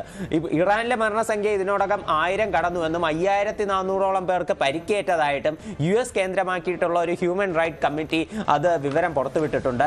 ലെബനനിൽ മരണസംഖ്യ ഇപ്പോൾ 50 ആയതായിട്ട് അവിടുത്തെ ആഭ്യന്തര മന്ത്രാലയം റിപ്പോർട്ട് ചെയ്തിട്ടുണ്ട്. മറ്റ് ഗൾഫ് നാടുകളിലുള്ള മരണസംഖ്യ അത് ഇപ്രകാരമാണ്. ഖത്തറിൽ 16 പേർക്ക് പരിക്കേറ്റിട്ടുണ്ട്. UAE-യിൽ 3 പേർ കൊല്ലപ്പെട്ടു, 68 പേർക്ക് പരിക്കുണ്ട്. ഒമാനിൽ ഇപ്പോൾ ചെറിയ ആക്രമണം നടന്നുവെങ്കിലും അവിടെയും ഒരാൾ മരിച്ചിട്ടുണ്ട്, 5 പേർക്ക് പരിക്കേറ്റിട്ടുണ്ട്. ജോർദാനിൽ 5 പേർക്ക് പരിക്കുണ്ട്. കുവൈറ്റിൽ 3 പേർ കൊല്ലപ്പെട്ടു, 35 പേർക്ക് പരിക്കുണ്ട്. അതിൽ കൊല്ലപ്പെട്ടതിൽ ഒരു പെൺകുട്ടിയുടെ മരണം ഇന്ന് രാവിലെ സ്ഥിരീകരിച്ചതാണ്. ഡ്രോണിന്റെ അവശിഷ്ടങ്ങളേറ്റ് പരിക്കേറ്റാണ് ഈ പെൺകുട്ടി മരിച്ചത്. ഇറാഖിൽ ഇതുവരെയുള്ള ആക്രമണങ്ങളിൽ 2 പേർ കൊല്ലപ്പെട്ടു, 5 പേർക്ക് പരിക്കുമേറ്റിട്ടുണ്ട്. ഇസ്രായേലിൽ ഇതുവരെ ഔദ്യോഗികമായി സ്ഥിരീകരിച്ചിട്ടുള്ളത് 11 മരണങ്ങളാണ്. 100 കണക്കിന് പേർക്ക് പരിക്കേറ്റതായിട്ട് വിവരമുണ്ട്. US-ന്റെ ഭാഗമായി അൽ ജസീറ റിപ്പോർട്ട് ചെയ്യുന്ന 6 മരണമാണ്. എന്നാൽ US തങ്ങളുടെ 4 സൈനികർ മാത്രമേ കൊല്ലപ്പെട്ടു എന്നുള്ള വിവരമാണ് പുറത്തുവിട്ടിട്ടുള്ളത്. ഈ 4 പേരുടെ പേര് വിവരങ്ങൾ ഉൾപ്പെടെ അവർ വ്യക്തമാക്കിയിട്ടുണ്ട്. ഇതിനിടെ ഇറാൻ US-നും ഇസ്രായേലിനുമെതിരെ 17ാം ഘട്ട വ്യോമാക്രമണം ശക്തമാക്കുന്നതായി അറിയിച്ചിട്ടുണ്ട്. ഇതിന്റെ ഭാഗമായി 40 മിസൈലുകൾ തൊടുത്തുവിട്ടതായിട്ടാണ് ഇവർ വ്യക്തമാക്കുന്നത്. മാത്രമല്ല 230 ഡ്രോണുകളും വിക്ഷേപിച്ചതായിട്ട് IRGC അവകാശപ്പെടുന്നു. ഈ ഡ്രോണുകൾ വിക്ഷേപിച്ച കേന്ദ്രങ്ങൾ കൂടി ഇവർ വ്യക്തമാക്കുന്നുണ്ട്. ഇറാഖിലെ എർബിൽ, അതുപോലെ തന്നെ അലി അൽ സലേം എയർബേസ് ക്യാമ്പുകളും അതുപോലെ തന്നെ കുവൈറ്റിലുള്ള അരിഫ്ജാൻ ക്യാമ്പും കേന്ദ്രീകരിച്ചാണ് ഇത്തരത്തിലുള്ള ഈ മിസൈലുകൾ തൊടുത്തുവിടുന്ന മറ്റ് നടപടികൾ ഉണ്ടായത്. ഇതിനിടെ പുതിയൊരു വിവരം വരുന്നത് ആയത്തുള്ള അലി ഖമനയുടെ സംസ്കാരവുമായി ബന്ധപ്പെട്ടാണ്. ആയത്തുള്ള അലി ഖമനയുടെ സംസ്കാരം 3 ദിവസങ്ങൾ നീണ്ടു നിൽക്കുന്ന ചടങ്ങുകളോടെയാകും അദ്ദേഹത്തിന്റെ സംസ്കാരം നടക്കുക. അത് ഖമനയുടെ ജന്മനാടായിട്ടുള്ള മഷാദിലായിരിക്കും സംസ്കാരം എന്നും IRGCയും അതുപോലെ തന്നെ ഇറാനിയൻ ഭരണകൂടം വ്യക്തമാക്കുന്നുണ്ട്. ഇതിന്റെ പ്രാർത്ഥനാ ചടങ്ങുകൾ ഇന്ന് രാത്രി ഇന്ത്യൻ സമയം 12 മണി മുതലായിരിക്കും അദ്ദേഹത്തിന്റെ സംസ്കാര ചടങ്ങുകളുമായി ബന്ധപ്പെട്ടിട്ടുള്ള പ്രാർത്ഥനാ ചടങ്ങുകൾ ആരംഭിക്കുക. മൊസല്ലയിലുള്ള പ്രാർത്ഥനാ ഹാളിൽ ഇന്ന് മറ്റ് ആത്മീയ പ്രതിനിധികളെത്തി പ്രാർത്ഥനാ ചടങ്ങുകൾ ആരംഭിക്കുമെന്നും ഇറാൻ ഔദ്യോഗികമായി അറിയിച്ചിട്ടുണ്ട്. അതിനിടെ ഇസ്രായേൽ പ്രതിരോധ മന്ത്രിയുടെ ഭാഗത്ത് നിന്ന് ഒരു ഭീഷണി കൂടി വരുന്നുണ്ട്. അതായത് ഖമനയുടെ പിന്തുടർച്ച അവകാശിയായി ഇറാൻ ആരെയാണോ അധികാരത്തിൽ ഞങ്ങൾ അവരെയും വകവരുത്തും എന്നാണ് ഇസ്രായേൽ ഡിഫൻസ് മിനിസ്റ്ററിന്റെ ഭാഗത്ത് നിന്ന് ഒരു പ്രതികരണം വരുന്നത്. അപ്പോൾ തീർച്ചയായിട്ടും US-ഉം ഇത്തരം ഒരു പ്രതികരണം നടത്തിയിരുന്നു. ആര് ഇറാനിൽ അധികാരത്തിൽ വന്നാലും അവിടെ കാര്യങ്ങൾ ശരിയാകാൻ പോകുന്നില്ല എന്നൊരു പ്രതികരണമാണ് ട്രംപ് നടത്തിയത്. ഇപ്പോൾ ഇസ്രായേൽ ഡിഫൻസ് മിനിസ്റ്റർ പറയുന്നു ഖമനയുടെ പിന്തുടർച്ച അവകാശിയായി ആര് അധികാരത്തിൽ കയറിയാലും അവരെയും വകവരുത്തും എന്നതാണ് നിലവിൽ ഇസ്രായേലിന്റെ ഭാഗത്ത് നിന്നുള്ള ഒരു പ്രതികരണം എന്ന് പറയുന്നത്. അതുപോലെ തന്നെ ഈ ലെബനനിൽ ഇസ്രായേൽ നിലവിൽ ആക്രമണം കുറച്ചുകൂടി കടുപ്പിച്ചിട്ടുണ്ട്. ബെയ്റൂട്ടിൽ ഉൾപ്പെടെ ആക്രമണം കടുപ്പിക്കുന്നതായിട്ടാണ് അറിയിച്ചിട്ടുള്ളത്. ബെയ്റൂട്ടിലെ തെക്കൻ മേഖലകളിലുള്ള ചില കെട്ടിടങ്ങളിൽ നിന്ന് ആളുകളോട് പൂർണ്ണമായിട്ടും ഒഴിഞ്ഞു പോകണമെന്ന് ഇസ്രായേൽ ആർമി നിർദ്ദേശവും നൽകിയിട്ടുണ്ട്. അതുപോലെ ലെബനന്റെ തെക്കൻ മേഖലകളിലെ ഗ്രാമങ്ങൾ ആദ്യം ഇന്ന് രാവിലെ 16 ഗ്രാമങ്ങളോട് പൂർണ്ണമായിട്ടും ഒഴിയണമെന്ന് ഇസ്രായേൽ നിർദ്ദേശം നൽകിയിരുന്നു. ഇന്നിപ്പോൾ ഉച്ചയായതോടെ 13 ഗ്രാമങ്ങളോടും കൂടി ഒഴിയാൻ നിർദ്ദേശം നൽകിയിട്ടുണ്ട്. നൽകിയിട്ടുണ്ട്. അങ്ങനെ മൊത്തം 29 ഗ്രാമങ്ങൾ പൂർണ്ണമായിട്ടും ഒഴിയണം എന്നുള്ള നിർദ്ദേശമാണ് ഇസ്രായേൽ ലെബനനിൽ നടത്തിയിട്ടുള്ളത്. അപ്പോൾ ലെബനനിൽ ഈ ഹിസ്ബുള്ള ഗ്രൂപ്പിന് നേരെയുള്ള ആക്രമണവും ഇസ്രായേൽ നിലവിൽ കടുപ്പിച്ചുകൊണ്ടിരിക്കുകയാണ് എന്ന് നമുക്ക് കാണാൻ കഴിയും. ഇതിനിടെ ഇന്ത്യൻ മഹാസമുദ്രത്തിൽ നിന്നും ഒരു അപ്ഡേറ്റ് വന്നിട്ടുണ്ട്. അതായത് ശ്രീലങ്കൻ തീരത്ത് ഒരു ഇറാനിയൻ കപ്പൽ മുങ്ങിയിരിക്കുന്നു എന്നാണ് നമുക്ക് വിവരം ലഭിക്കുന്നത്. ഈ കപ്പലിൽ 180 പേരാണ് ഉണ്ടായിരുന്നത്. 30 പേർക്ക് ഇതിൽ പരിക്കേറ്റിട്ടുമുണ്ട്. ശ്രീലങ്കൻ നേവിയും അതുപോലെ തന്നെ ശ്രീലങ്കയുടെ എയർഫോഴ്സും ഇവരെ രക്ഷിക്കാനുള്ള ശ്രമങ്ങൾ ഇതിനോടകം തന്നെ ആരംഭിച്ചിട്ടുള്ളതായിട്ടാണ് വിവരം. എന്നാൽ ഈ കപ്പലിന് എന്ത് സംഭവിച്ചതാണ് എന്നതിനെ പറ്റിയിട്ടുള്ള മറ്റ് സൂചനകളൊന്നും പുറത്തു വന്നിട്ടില്ല. ഒരുപക്ഷെ US-ന്റെ ആക്രമണത്തിന്റെ ഭാഗമായിട്ടായിരിക്കാം ഈ കപ്പലിന് പരിക്കേറ്റതെന്നും ഈ ഒരു കപ്പൽ മറ്റ് ഒരു രക്ഷാമാർഗം തേടിയായിരിക്കാം ശ്രീലങ്കൻ തീരത്ത് എത്തിയതെന്നുമാണ് നിലവിൽ നമുക്ക് അനുമാനിക്കാൻ സാധിക്കുന്ന ഒരു നിഗമനം. അപ്പോൾ ഇതൊക്കെയാണ് പ്രധാനമായിട്ടും ഇന്ന് പശ്ചിമേഷ്യയിൽ നടക്കുന്ന ഒരു സംഭവ വികാസങ്ങൾ. ഇതിനിടെ ഒരു കാര്യം സൂചിപ്പിക്കാനുള്ളത്, ഇറാൻ ഇപ്പോൾ നിലവിൽ ഗൾഫ് മേഖലയിലുള്ള ആക്രമണം അത് ചെറുതായി ഒന്ന് കുറച്ചിട്ടുണ്ട്. ഇന്നലത്തേക്കാൾ ഗൾഫ് മേഖല ആക്രമണത്തിന് പകരം കൂടുതൽ ഇസ്രായേലിലെ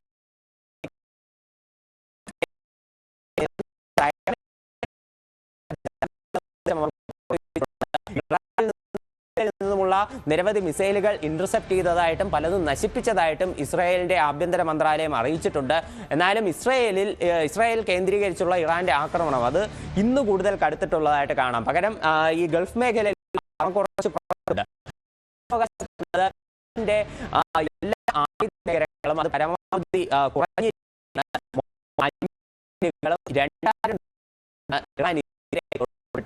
തന്നെ അവരുടെ ആയുധ ശേഖരം കമ്മിയായി. ഇനി അധിക ദിവസം യുദ്ധം നീളില്ല എന്നുമാണ് US-ന്റെ മിലിറ്ററി വ്യക്തമാക്കുന്നത്. എന്തായാലും ഇനി ഇന്നത്തെ രാത്രി നിർണായകം തന്നെയാണ്. ഇന്ന് രാത്രി ഇനി ഖമനയുടെ സംസ്കാര ചടങ്ങുകൾ ഉൾപ്പെടെ ആരംഭിക്കും. അതിനുശേഷം ചിലപ്പോൾ ഇറാൻ അടുത്ത ഭരണാധികാരി ആര് എന്നതിനെ സംബന്ധിച്ചുള്ള സൂചനകളും തന്നേക്കാം. അതിനുശേഷം ചിലപ്പോൾ ആക്രമണത്തിന്റെ ഗതി ഒട്ടാകെ മറ്റൊരു തലത്തിലേക്ക് പോയേക്കാം. ശരി, അജയ് സുധാ ബിജുവാണ് യുദ്ധത്തിന്റെ പുതിയ വിവരങ്ങൾ നൽകിയത്. വിമാനവാഹിനി അടക്കം ഇറാന്റെ 17 കപ്പലുകൾ തകർത്തതായി അമേരിക്ക അവകാശപ്പെടുന്നു. ഓപ്പറേഷൻ എപ്പിക് ഫ്യൂരി എന്ന് പേരിട്ടിരിക്കുന്ന അമേരിക്കയുടെ സൈനിക നടപടി കൂടുതൽ ഇറാൻ കപ്പലുകൾക്ക് നേരെ ഉണ്ടാകുമെന്നാണ് അമേരിക്ക വ്യക്തമാക്കിയിരിക്കുന്നത്. 50,000-ഓളം സൈനികരെയും 200 യുദ്ധവിമാനങ്ങളെയുമാണ് സൈനിക നടപടിക്കായി അമേരിക്ക വിന്യസിച്ചിരിക്കുന്നതെന്നും വ്യക്തമാക്കിയിട്ടുണ്ട്. ഹോർമൂസ് കടലിടുക്കിലെ ഇറാന്റെ ഇടപെടൽ ഇല്ലാതാക്കാൻ അമേരിക്കൻ മേഖലയിൽ നേവി കൂടുതൽ സജ്ജമാക്കുകയാണ്. First, I'd like to express my deepest condolences to the families and teammates of the extraordinary Americans who've been killed in action. And I'd also like to extend our prayers for a speedy recovery to the wounded. Yesterday, you heard from Secretary Hegseth and the Chairman of the Joint Chiefs. Today, I'd like to give you an operational update on where we are and provide you with some key facts. By order of the President of the United States and the Secretary of War, our military in the Middle East is undertaking an unprecedented operation to eliminate Iran's ability to threaten Americans as they've been doing for nearly half a century. Having spent more than 36 years in the military, I could not be prouder of America's sons and daughters in uniform who are answering the call. More than 50,000 bombers from the United States are participating in this operation, and more capability way. These forces bring a firepower, representing the largest buildup by the U.S. in the Middle East in a generation. In the opening hours of Operation Epic Fury, U.S. Central Command forces, together with Israel, delivered overwhelming and unprecedented strikes into Iran. Many of you may remember the shock and awe strikes of 2003. The first 24 hours of this operation were nearly double the scale, and we continue with 24/7 strikes into Iran from seabed to space and cyberspace. Now, we're less than 100 hours into this operation, and we've already struck nearly 2,000 targets with more than 2,000 munitions. We have severely degraded Iran's air defenses and destroyed hundreds of Iran's ballistic missiles, launchers, and drones. And in simple terms, we're focused on shooting all the things that can shoot at us. Our B-2 bombers and B-1 bombers have executed uncontested surgical strikes against multiple missile facilities deep inside Iran. And then just last night, a B-52 bomber force struck ballistic missile and command and control posts. We are also sinking the Iranian Navy, the entire Navy. Thus far, we've destroyed 17 Iranian ships, including the most operational Iranian submarine that now has a hole in its side. For decades, the Iranian regime has harassed international shipping. Today, there's not a single Iranian ship underway in the Arabian Gulf, Strait of Hormuz, or Gulf of Oman, and we will not stop. We will continue to conduct dynamic targeting operations. We're hunting Iran's last remaining mobile ballistic missile launchers to eliminate what I would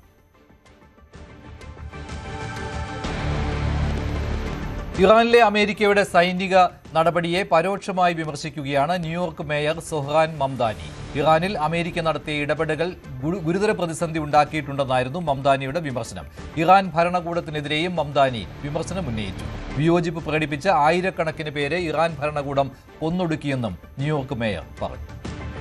I've said before that the Iranian government has engaged in systematic repression of its own people, even killing thousands of Iranians who were seeking to express the most basic forms of dissent earlier this year. It is a brutal government. And I've also said that while I may be a young mayor, I am old enough to remember the devastating consequences of our country pursuing a war with the intent of regime change in that very same region not that many years ago. പശ്ചിമേഷ്യയിലെ സംഘർഷങ്ങളിൽ ഭൂരിഭാഗം ലോകരാജ്യങ്ങളും തങ്ങളുടെ നിലപാട് വ്യക്തമാക്കി കഴിഞ്ഞു. ബ്രിട്ടനെ പോലുള്ളവർ യുഎസിനെയും ഇസ്രായേലിനെയും പിന്തുണയ്ക്കുമ്പോൾ റഷ്യയും ചൈനയും ഇറാനൊപ്പമാണ് നിലകൊള്ളുന്നത്. എന്നാൽ ഇന്ത്യ ഈ വിഷയത്തിൽ ഒരു നിഷ്പക്ഷ നിലപാടാണ് സ്വീകരിച്ചിരിക്കുന്നത്. സംഘർഷം മുറുകുന്ന സാഹചര്യത്തിൽ നിർണായക ശക്തികൾ ഏതൊക്കെ ചേരിയിലാണെന്ന് പരിശോധിക്കും. മിഡിൽ ഈസ്റ്റിൽ നടക്കുന്ന സംഘർഷങ്ങളിൽ ലോകരാജ്യങ്ങൾ നിലവിൽ സ്വീകരിച്ചിട്ടുള്ള നിലപാടുകൾ അത് നിർണായകം തന്നെയാണ്. കാര്യം ഈ യുദ്ധം അവസാനിപ്പിക്കാനും വേണ്ടി വന്നാൽ അത് എസ്കലേറ്റ് ചെയ്യാനും ഈ നിലപാടുകൾക്ക് പ്രത്യേകം ഒരു വലിയ സ്വാധീനം തന്നെ അതിന് വരുത്താൻ സാധിക്കും. ആദ്യം നമുക്ക് നമ്മുടെ ഇന്ത്യ എടുത്ത നിലപാട് വെച്ച് തന്നെ നോക്കാം. യുദ്ധത്തെ അപലപിക്കുന്നു എന്നുള്ള നിലപാടാണ് ഇന്ത്യ സ്വീകരിച്ചിട്ടുള്ളത്. അതായത് ഈ യുദ്ധത്തിൽ പങ്കുചേർന്നിട്ടുള്ള 3 കക്ഷികളെയും തള്ളിക്കളയുന്ന നിലപാട് തന്നെ ഇന്ത്യ സ്വീകരിച്ചിട്ടുണ്ട്. അതുപോലെ തന്നെ പക്ഷം ചേരാത്ത സമീപനം, ആരുടെയും പക്ഷം ചേരാതെ ഒരു നിഷ്പക്ഷ നിലപാട് സ്വീകരിക്കുന്നു എന്നുള്ളതും നമ്മുടെ രാജ്യത്തിൻ്റെ ഒരു പ്രത്യേകതയാണ്. അതുപോലെ തന്നെ GCC രാജ്യങ്ങൾക്ക് ഒരു പിന്തുണ അറിയിച്ചിട്ടുണ്ട്. അതുപോലെ എല്ലാ രാഷ്ട്രത്തലവന്മാരുടെയും എല്ലാ GCC രാഷ്ട്രത്തലവന്മാരെയും പ്രധാനമന്ത്രി നരേന്ദ്രമോദി 48 മണിക്കൂറിനകം വിളിച്ച് സംസാരിക്കുന്ന ഒരു സാഹചര്യം കൂടി ഉണ്ടായിരുന്നു. എന്നാൽ ഇതിലുള്ള ഒരു ആക്ഷേപം എന്ന് പറയുന്നത് ഇന്ത്യ, അത് പ്രധാനമായിട്ടും ഇന്ത്യയിലെ പ്രതിപക്ഷ പാർട്ടികൾ തന്നെയാണ് ഇത്തരമൊരു ആക്ഷേപം ഉന്നയിച്ചത്. അതായത് UAEയിൽ ഇറാൻ ആക്രമണം നടത്തിയപ്പോൾ ഇന്ത്യ ആ ആക്രമണത്തെ, UAEയിൽ നടന്നിട്ടുള്ള ആക്രമണത്തെ ഇന്ത്യ നേരിട്ട് അപലപിക്കുകയാണ് ചെയ്തത്. എന്നാൽ ഇറാനിൽ US-ഉം ഇസ്രായേലും നടത്തിയിട്ടുള്ള സംയുക്ത ആക്രമണങ്ങളിൽ ഇന്ത്യ യാതൊരു പരാമർശവും നടത്തിയിട്ടില്ല. അതുകൊണ്ട് തന്നെ ഇത് പക്ഷാപാതപരമാണ്, ഇറാനെ തള്ളുന്നൊരു നിലപാടാണ് ഇന്ത്യ സ്വീകരിച്ചത്. ഇത് നയതന്ത്രപരമായി ഇന്ത്യക്ക് വലിയ തിരിച്ചടികൾ ഉണ്ടാക്കും എന്നുള്ളതെല്ലാം പ്രതിപക്ഷത്തിന്റെ ആരോപണങ്ങളാണ്. ചൈനയുടെ നിലപാടെന്ന് പറയുന്നത് അവർ പൂർണ്ണമായിട്ടും ഇസ്രായേലിന്റെയും US-ന്റെയും ആക്രമണങ്ങളെ അപലപിക്കുകയാണ് ചെയ്തത്. ഇറാന് പൂർണ്ണമായിട്ടുള്ള ഒരു പിന്തുണയും അവർ വാഗ്ദാനം ചെയ്യുന്നുണ്ട്. അതുപോലെ തന്നെ ഇറാന് സ്വയം പ്രതിരോധിക്കാനുള്ള അവകാശമുണ്ടെന്നും കൂടി ചൈന കൂട്ടിച്ചേർക്കുന്നുണ്ട്. ഇതിലൂടെ ഇറാന്റെ ആക്രമണങ്ങളെ അവർ ഒരു പരിധിവരെ ന്യായീകരിക്കുകയും ചെയ്യുന്നുണ്ട്. പൊതുവെ ഒരു നിഷ്പക്ഷ നിലപാട് തന്നെയാണ് ബ്രിട്ടൻ സ്വീകരിക്കുന്നത്. പക്ഷേ ഇറാൻ ആണവായുധം നിർമ്മിക്കുന്നതിന് പൂർണ്ണമായിട്ടും ബ്രിട്ടൻ എതിരാണെന്ന് നമുക്ക് കാണാൻ സാധിക്കും. അതുപോലെ തന്നെ US-ന് UK-യുടെ സൈനിക ബേസുകൾ ഉപയോഗിക്കാൻ വേണ്ടി അവർ അനുമതി നൽകിയിട്ടുണ്ട്. ഇതിൻ്റെ ഭാഗമായിട്ടാണ് സൈപ്രസിലുള്ള US-ന്റെ UK-യുടെ സൈനിക കേന്ദ്രത്തിൽ US അവരുടെ ചില നയതന്ത്ര ഉദ്യോഗസ്ഥരെയും ചില സൈനികരെയും ഉൾപ്പെടെ അയക്കുകയും ചെയ്തിരുന്നു. അപ്പോൾ ഇതിൻ്റെ ഭാഗമായിട്ടാണ് സൈപ്രസിൽ പിന്നീട് ഇറാൻ്റെ ആക്രമണം ഉണ്ടായത്. അതിനുശേഷം US ഉദ്യോഗസ്ഥരോട് സൈപ്രസ് വിടണമെന്ന് UK തന്നെ പിന്നീട് ആവശ്യപ്പെടുകയായിരുന്നു. അപ്പോൾ സൈപ്രസ് ഉൾപ്പെടെ US-ന് വിട്ടുകൊടുക്കുന്ന ഒരു നിലപാട് UK സ്വീകരിച്ചു. അപ്പോൾ അവർ പൊതുവെ നിഷ്പക്ഷ നിലപാട് സ്വീകരിക്കുന്നുവെങ്കിലും ഇറാന് എതിരാണ് എന്ന് നമുക്ക് കാണാൻ സാധിക്കുന്നുണ്ട്. അടുത്ത ഒരു പ്രധാനപ്പെട്ട രാജ്യമാണ് റഷ്യ പൂർണ്ണമായിട്ടും ഇറാന് പിന്തുണയാണ് നൽകുന്നത്. US-ന്റെയും ഇസ്രായേലിൻ്റെയും ആക്രമണങ്ങളെ ശക്തമായി അപലപിക്കുകയും ചെയ്യുന്നുണ്ട്. എന്നാൽ ഇതിൽ നിർണായകമായിട്ട് കാണാൻ സാധിക്കുന്ന ഒരു കാര്യം, ഇതിനു മുൻപേ ഹോർമുസ് കടലിടുക്കുൾപ്പെടെയുള്ള മേഖലയിൽ ഇറാൻ്റെയും റഷ്യയുടെയും ഭാഗമായിട്ട് ഒരു സംയുക്ത സൈനികാഭ്യാസം എല്ലാം നടന്നിരുന്നു. അപ്പോൾ അന്ന് വലിയ ആശങ്കകൾ ഉണ്ടാക്കിയിരുന്നു. ഇറാനെ റഷ്യ സൈനികമായി സഹായിക്കുമോ, അമേരിക്ക ഇറാനെ ആക്രമിക്കുകയാണെങ്കിൽ റഷ്യയും ഇടപെടുമോ എന്നുള്ളതെല്ലാം അന്നത്തെ വലിയ ആശങ്കകളായിരുന്നു. പക്ഷേ ഇത്തരത്തിൽ സംയുക്ത സൈനികാഭ്യാസങ്ങൾ ഉൾപ്പെടെ നടത്തിയിട്ട് പോലും ഇറാന് സൈനികമായിട്ടുള്ള സഹായങ്ങൾ നൽകുന്നില്ല എന്നത് ഇതിൽ എടുത്തു പറയേണ്ട ഒരു കാര്യമാണ്. അടുത്ത ഒരു രാജ്യമാണ് കാനഡ. കാനഡ പൂർണ്ണമായിട്ടും ഇറാനെ ശക്തമായിട്ട് എതിർക്കുന്ന ഒരു രാജ്യമാണ്. പക്ഷേ US ഇസ്രായേലി ആക്രമണങ്ങളെ അവർ യാതൊരു തരത്തിലും ന്യായീകരിക്കുന്നില്ല. ഈ ആക്രമണങ്ങൾക്ക് എതിരായിട്ടുള്ള ഒരു നിലപാട് തന്നെയാണ് കാനഡ സ്വീകരിച്ചിട്ടുള്ളത്. കാനഡ വിഷയം ചർച്ചയിലൂടെ പരിഹരിക്കണം എന്നുള്ള ഒരു നിലപാടുകാരാണ് കാനഡ എന്ന് നമുക്ക് കാണാൻ സാധിക്കും. അതായത് ഇറാനെതിരാണ്, പക്ഷേ ഇറാനെ ഈ നിലവിൽ ആക്രമിച്ച ഇത്തരം ഒരു അഗ്രഷൻ പ്രവൃത്തികൾ അത് തള്ളിക്കളയുകയും ചെയ്യുന്നുണ്ട്. ഇസ്രായേൽ പങ്കാളിയായി US സംയുക്തമായി ഇറാനെ ആക്രമിക്കുമ്പോൾ ഇക്കാര്യത്തിൽ അറേബ്യൻ രാജ്യങ്ങൾ ഇറാനൊപ്പം നിൽക്കുമെന്നാണ് ഇറാൻ ആദ്യം വിചാരിച്ചത്. പക്ഷേ US-ന്റെ സൈനിക കേന്ദ്രങ്ങൾ, അറേബ്യൻ രാജ്യങ്ങളിലെ US സൈനിക കേന്ദ്രങ്ങളിലേക്ക് ഇറാൻ ആക്രമണം നടത്തിയപ്പോൾ ഇവർ ഒട്ടാകെ ഇറാനെതിരെ തിരിയുന്ന ഒരു ദൃശ്യമാണ് നമുക്ക് കാണാൻ സാധിച്ചത്. അതായത് ഇറാന്റെ ആക്രമണങ്ങളെ ശക്തമായി അറേബ്യൻ രാജ്യങ്ങൾ എതിർക്കുന്നു എന്നുള്ള നിലപാടാണ്. US-മായി അവർ ഒരു സംയുക്ത പ്രസ്താവനയും പുറത്തുവിട്ടിട്ടുണ്ട്. ഈ സംയുക്ത പ്രസ്താവനയിൽ ഇറാന്റെ ഭാഗത്തു നിന്നുണ്ടായിട്ടുള്ള എല്ലാ ആക്രമണങ്ങളെയും അവർ പൂർണ്ണമായിട്ട് എതിർക്കുകയാണ്. അതേസമയം ഒമാന്റെ നടപടി നമ്മൾ ശ്രദ്ധേയമായി നോക്കിക്കാണണം. കാര്യം ഒമാൻ ഇക്കാര്യത്തിൽ മറ്റ് GCC രാജ്യങ്ങൾക്കൊപ്പം ചേരുന്നില്ല എന്ന് മനസ്സിലാക്കാം. ഒമാൻ ഒരു നിഷ്പക്ഷമായ നിലപാടാണ് സ്വീകരിക്കുന്നത്. ഒമാനിൽ 2 ഇടങ്ങളിൽ ഇറാന്റെ ആക്രമണം ഉണ്ടായിട്ട് പോലും അവരിപ്പോഴും മധ്യസ്ഥത വഹിക്കാൻ തയ്യാറാണ്. ഈ ഒരു ആക്രമണങ്ങൾ അത് നിർത്തണം എന്നുള്ള നിലപാട് തന്നെയാണ് ഒമാൻ സ്വീകരിച്ചിട്ടുള്ളത്. അപ്പോൾ ഒമാൻ ഒഴിച്ച് ബാക്കി എല്ലാ ഗൾഫ് രാജ്യങ്ങളും ഇതിൽ ഇറാനെ തള്ളിക്കളയുന്നു എന്നുള്ളൊരു നിലപാടാണ് സ്വീകരിച്ചിട്ടുള്ളത്. പാകിസ്ഥാൻ അമേരിക്കയ്ക്കും ഇസ്രായേലിനും വിരുദ്ധമായിട്ടുള്ള ഒരു നിലപാടാണ് സ്വീകരിച്ചത്. ഈ ആക്രമണങ്ങളെ പൂർണ്ണമായിട്ടും പാകിസ്ഥാൻ അപലപിക്കുന്നുണ്ട്. പ്രശ്നങ്ങൾ എന്നാൽ ചർച്ചയിലൂടെ പരിഹരിക്കണം എന്നുള്ള നിലപാടാണ് പാകിസ്ഥാനുള്ളത്. അവർ ഇറാന്റെ ആക്രമണങ്ങളെ നിലവിൽ ന്യായീകരിച്ചിട്ടില്ല. സ്വയം പ്രതിരോധിക്കാനുള്ള അവകാശമുണ്ട് എന്നുള്ള ചൈനയുടെ ഒരു നിലപാട് ഇവർ പിന്തുടർന്നിട്ടില്ല. പ്രശ്നങ്ങൾ മധ്യസ്ഥതയിലൂടെ പരിഹരിക്കണമെന്നാണ് പറയുന്നത്. അതുപോലെ തന്നെ വേണമെങ്കിൽ ഇതിൽ മധ്യസ്ഥത വഹിക്കാൻ തയ്യാറാണ് എന്നും കൂടി പാകിസ്ഥാൻ സന്നദ്ധത അറിയിക്കുകയും ചെയ്തിട്ടുണ്ട്. ഒമാനെ പോലെ പാകിസ്ഥാനും സന്നദ്ധത അറിയിക്കുകയാണ് ചെയ്തത്, ഇതിൽ വേണമെങ്കിൽ മധ്യസ്ഥത വഹിക്കാമെന്നുള്ളത്. പക്ഷേ US-ന്റെയും ഇസ്രായേലിൻ്റെയും ആക്രമണങ്ങളെ തള്ളിക്കളയുകയും ചെയ്യുന്നുണ്ട്. ഇനി ഫ്രാൻസ് ഒരു നിർണായകമായിട്ടുള്ള നിലപാട് എടുത്തിട്ടുള്ള രാജ്യമാണ്. അതായത് US-ന്റെയും ഇസ്രായേലിൻ്റെയും ആക്രമണങ്ങളെ ശക്തമായി ഫ്രാൻസ് എതിർക്കുന്നുണ്ട്. ഇപ്പോൾ UK-യുടേതുപോലെ ഒരു നിഷ്പക്ഷ നിലപാടല്ല ഫ്രാൻസ് ഇക്കാര്യത്തിൽ എടുത്തിട്ടുള്ളതെന്ന് കാണാൻ സാധിക്കും. അതായത് US-ന്റെയും ഇസ്രായേലിൻ്റെയും എല്ലാ ആക്രമണങ്ങളെയും അവർ എതിർക്കുകയാണ്. പക്ഷേ ഇതിലൊരു കോൺട്രഡിക്ഷൻ ഉള്ളതെന്ന് പറഞ്ഞാൽ ഗൾഫ് രാജ്യങ്ങൾക്ക് ഇവർ പിന്തുണയും നൽകുന്നുണ്ട്. കാര്യം ഗൾഫ് രാജ്യങ്ങളുമായി ഇവർ ഒരു സൈനിക കരാറിൽ ഒപ്പുവെച്ചിട്ടുണ്ട്. ഈ സൈനിക കരാർ പ്രകാരം ഗൾഫ് രാജ്യങ്ങൾക്ക് നേരെ എന്തെങ്കിലും തരത്തിലുള്ള ആക്രമണങ്ങൾ ഉണ്ടായാൽ ഗൾഫ് രാജ്യങ്ങൾക്ക് പ്രതിരോധം തീർക്കാൻ ഫ്രാൻസ് സന്നദ്ധമാണെന്ന് അറിയിച്ചിട്ടുണ്ട്. അതുകൊണ്ട് തന്നെ ഗൾഫ് രാജ്യങ്ങളുടെ സുരക്ഷയ്ക്ക് വേണ്ടി ഫ്രാൻസ് അവരുടെ കൂടുതൽ യുദ്ധവിമാനങ്ങൾ, പ്രതിരോധ സംവിധാനങ്ങൾ എല്ലാം മേഖലയിൽ വിന്യസിക്കുന്നുണ്ട് എന്ന് നമുക്ക് കാണാൻ സാധിക്കും. മാത്രമല്ല അവർക്ക് സ്വയം പ്രതിരോധിക്കാനുള്ള സംവിധാനങ്ങൾ കൂടി നിലവിൽ ഒരുക്കിക്കൊണ്ടിരിക്കുകയാണ്. അപ്പോൾ ഈ ഇസ്രായേലിൻ്റെയും അമേരിക്കയുടെയും ആക്രമണങ്ങളെ എതിർക്കുകയും ചെയ്യുന്നുണ്ട്. പക്ഷേ ഇറാൻ ഈ GCC രാജ്യങ്ങളെ ആക്രമിച്ചാൽ ഞങ്ങൾ ഇറാനെതിരെ തിരിയുമെന്നും ഒരു മുന്നറിയിപ്പ് നൽകുന്നുണ്ട്. ഈ ആക്രമണങ്ങളിൽ നിലവിലുള്ള സംഘർഷങ്ങളിൽ UN ഇടപെടണമെന്നാണ് ഫ്രാൻസിൻ്റെ ആവശ്യമെന്ന് പറയുന്നത്. ഇതാണ് ഈ യുദ്ധത്തെ സംബന്ധിച്ച് നിർണായകമായിട്ടുള്ള ലോകശക്തികൾ സ്വീകരിച്ചിട്ടുള്ള നിലപാടെന്ന് നമുക്ക് കാണാൻ സാധിക്കും. ഇറാൻ ഇസ്രായേൽ സംഘർഷത്തെ തുടർന്ന് വ്യോമഗതാഗത മേഖലയിൽ പ്രതിസന്ധി തുടരുകയാണ്. കൊച്ചിയിൽ നിന്ന് ഇന്ന് പുറപ്പെടേണ്ടിയിരുന്ന 39 വിമാനങ്ങളും എത്തിച്ചേരേണ്ടിയിരുന്ന 49 സർവീസുകളും റദ്ദാക്കി. അതേസമയം മസ്കറ്റ്, ജിദ്ദ, ദുബൈ എന്നിവിടങ്ങളിലേക്ക് air India express, IndiGo, spice jet എന്നീ എയർലൈനുകൾ സർവീസ് ചാർട്ട് ചെയ്തിട്ടുണ്ട്. എങ്കിലും യാത്രയ്ക്ക് പുറപ്പെടും മുൻപ് സർവീസുകൾ ഉണ്ടോ എന്ന് യാത്രക്കാർ ഉറപ്പുവരുത്തണമെന്നാണ് വിമാന കമ്പനി അധികൃതരുടെ നിർദ്ദേശം.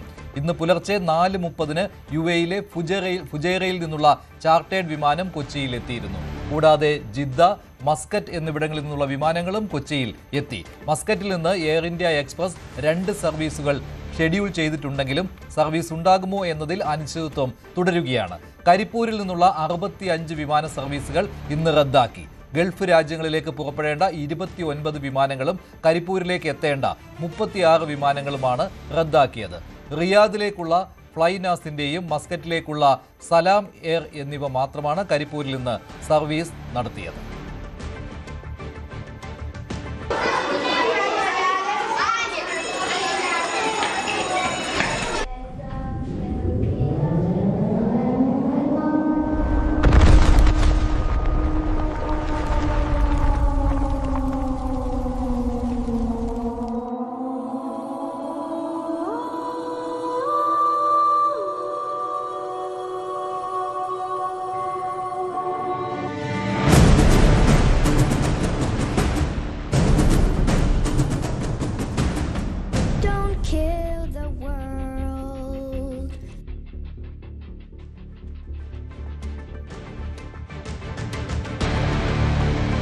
ശബരിമല സ്വർണ്ണക്കൊള്ളക്കേസിൽ തിരുവിതാംകൂർ ദേവസ്വം ബോർഡ് മുൻ പ്രസിഡന്റ് എ പത്മകുമാറിന് ജാമ്യം കിട്ടി. കൊല്ലം വിജിലൻസ് കോടതിയാണ് ജാമ്യം നൽകിയത്. 2 കേസുകളിലും ജാമ്യം കിട്ടിയതോടെ പത്മകുമാർ ഇന്ന് ജയിൽ മോചിതനാകും.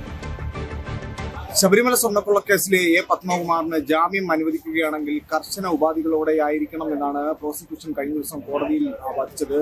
ഇന്ന് കേസ് പരിഗണിച്ച കോടതി കർശന ഉപാധികളോടെ തന്നെ ജാമ്യം അനുവദിക്കുകയായിരുന്നു. അങ്ങനെ എ പത്മകുമാറിന് 2 കേസിലും ഇപ്പോൾ ജാമ്യം ലഭ്യമായി.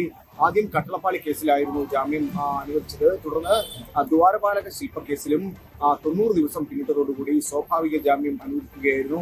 കുറ്റപത്രം സമർപ്പിച്ചില്ല എന്നുള്ളത് ചൂണ്ടിക്കാട്ടിയാണ് മുൻപ് 7 പ്രതികൾക്കും ജാമ്യം അനുവദിച്ചിരുന്നു. 7 പ്രതികളിൽ 5 പേർക്ക് സ്വാഭാവിക ജാമ്യവും 2 പേർക്ക് തെളിവുകളുടെ അഭാവത്തിൽ ജാമ്യവും അനുവദിക്കുകയായിരുന്നു.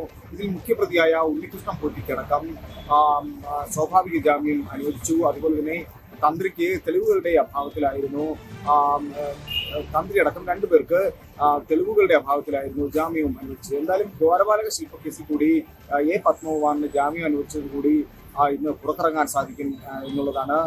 ഈ കേസിൽ പ്രധാനപ്പെട്ട മറ്റൊരു പ്രതിയാണ് പങ്കജ് ഭണ്ഡാരിയും തന്റെ ആരോഗ്യ സ്ഥിതി വളരെ മോശമാണെന്നും തുടർ ചികിത്സ ലഭ്യമാകണമെന്നും ചെന്നൈയിൽ ചികിത്സ ലഭ്യമാകാൻ വേണ്ടി അനുമതി നൽകണമെന്ന് ആവശ്യപ്പെട്ടുകൊണ്ട് അപേക്ഷ സമർപ്പിച്ചിട്ടുണ്ടായിരുന്നു. കോടതി അത് നാളെയാകും പരിഗണിക്കുക. കാരണം കഴിഞ്ഞ ദിവസമാണ് പങ്കജ് ഭണ്ഡാരി ഈ അപേക്ഷ സമർപ്പിച്ചത്. ഇതുമായി ബന്ധപ്പെട്ട് മെഡിക്കൽ രേഖകൾ ശേഖരിക്കാനായുള്ള താമസം വേണമെന്ന് പ്രോസിക്യൂഷൻ കോടതിയിൽ അറിയിച്ചതോടു കൂടിയാണ് 5-ാം തീയതിയിലേക്ക് ഈ കേസ് പരിഗണിക്കാനായി മാറ്റുകയും ചെയ്തത്. എന്തായാലും കർശന ഉപാധികളോടെയാണ് എ പത്മകുമാറിന് ഇപ്പോൾ ജാമ്യം അനുവദിച്ചിരിക്കുന്നത്. തെളിവ് നശിപ്പിക്കരുത്, സാക്ഷികളെ സ്വാധീനിക്കരുത്, സംസ്ഥാനം വിട്ടുപോകരുത്, പത്തനംതിട്ട ജില്ലയിൽ പ്രവേശിക്കരുത്, മാധ്യമങ്ങളോട് വെളിപ്പെടുത്തരുത്, അങ്ങനെ തുടങ്ങിയ 11-ൽ പരം ഉപാധികളോടെയാണ് ജാമ്യം അനുവദിച്ചിരിക്കുന്നത്. എന്തായാലും പത്മകുമാർ ഈ കേസിൽ പുറത്തിറങ്ങുന്നതോടുകൂടി കേസിൽ 8 പ്രതികളാണ് ഇതോടുകൂടി ജാമ്യം ലഭിച്ച് പുറത്തിറങ്ങിയിരിക്കുന്നത്. വിനീഷ്, ന്യൂസ് 18 കൊല്ലം. ശമ്പള പരിഷ്കരണം ആവശ്യപ്പെട്ട് സ്വകാര്യ ആശുപത്രികളിലെ നഴ്സുമാർ പ്രതിഷേധത്തിലാണ്. 3-1 നഴ്സുമാർ മാത്രമാണ് ജോലി ചെയ്യുന്നത്. അത്യാഹിത വിഭാഗങ്ങളിൽ മാത്രമാണ് ഇന്ന് നഴ്സുമാരുടെ സേവനമുള്ളത്.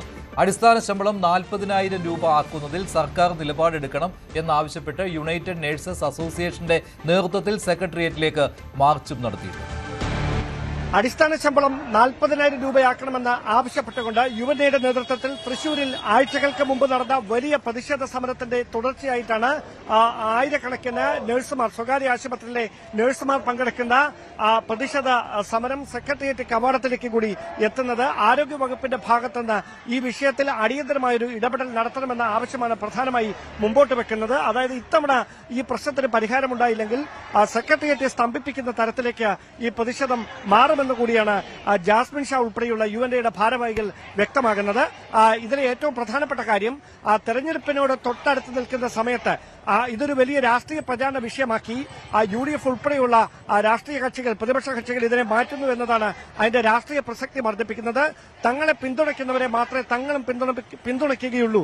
അതല്ല എങ്കിൽ അതിന്റെ പ്രത്യാഘാതം ഈ നിയമസഭാ തെരഞ്ഞെടുപ്പിൽ നേരിടേണ്ടി വരുമെന്ന മുന്നറിയിപ്പ് കൂടിയാണ് ജാസ്മിൻ ഷാ സർക്കാരിന് നൽകിയിരിക്കുന്നത്. അങ്ങനെയെങ്കിൽ സർക്കാരിന്റെ ഭാഗത്തുനിന്ന് ഈ വിഷയത്തിൽ ഏത് തരത്തിലുള്ള തുടർ പ്രതികരണം ഉണ്ടാകും എന്നതാണ് ഏറ്റവും ശ്രദ്ധേയമായിട്ടുള്ള കാര്യം.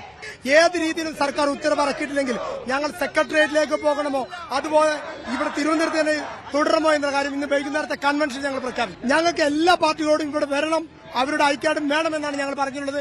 എല്ലാ രാഷ്ട്രീയ പാർട്ടികൾക്കും ഇതറിയാം. അവർ വരുന്ന എല്ലാവർക്കും ഞങ്ങളുടെ വേദിയിലേക്ക് സ്വാഗതമാണ്. ഞങ്ങളെ സഹായിക്കുന്നവർക്കൊപ്പമായിരിക്കും ഈ തിരഞ്ഞെടുപ്പിൽ പോലും ഞങ്ങൾ ഉണ്ടാകുക എന്നുള്ള കൃത്യമായ സന്ദേശം ഞങ്ങൾ കൊടുക്കും.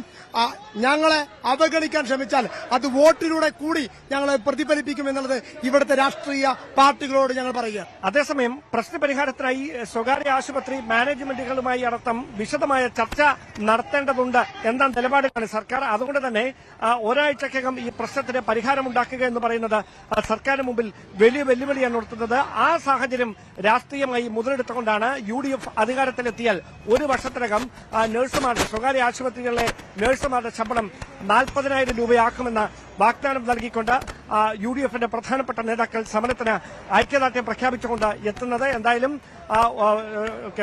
കാസർഗോഡ് മുതൽ തിരുവനന്തപുരം വരെയുള്ള വിവിധ ജില്ലകളിൽ നിന്നായി 100 കണക്കിന് നഴ്സുമാരാണ് ഈ സമരത്തിന് ഐക്യദാർഢ്യം പ്രഖ്യാപിച്ചുകൊണ്ട് സെക്രട്ടേറിയറ്റിന്റെ സമര കവാടത്തിലേക്ക് എത്തിയിരിക്കുന്നത്. വയനാട് വടക്കനാട് പച്ചാടിയിൽ കാട്ടാന ആക്രമണത്തിൽ കർഷകൻ മരിച്ചതിൽ പ്രതിഷേധം ശക്തമാവുകയാണ്. പോസ്റ്റ്മോർട്ടത്തിൽ ആന്തരികാവയവങ്ങൾക്ക് ക്ഷതമേറ്റതായി കണ്ടെത്തി. പ്രതിഷേധം ശക്തമായതോടെ കൊലയാളി ആനയെ പിടികൂടുമെന്നും 3 ദിവസത്തിനുള്ളിൽ ദൗത്യം തുടങ്ങുമെന്നും വനം വകുപ്പ് അറിയിച്ചു.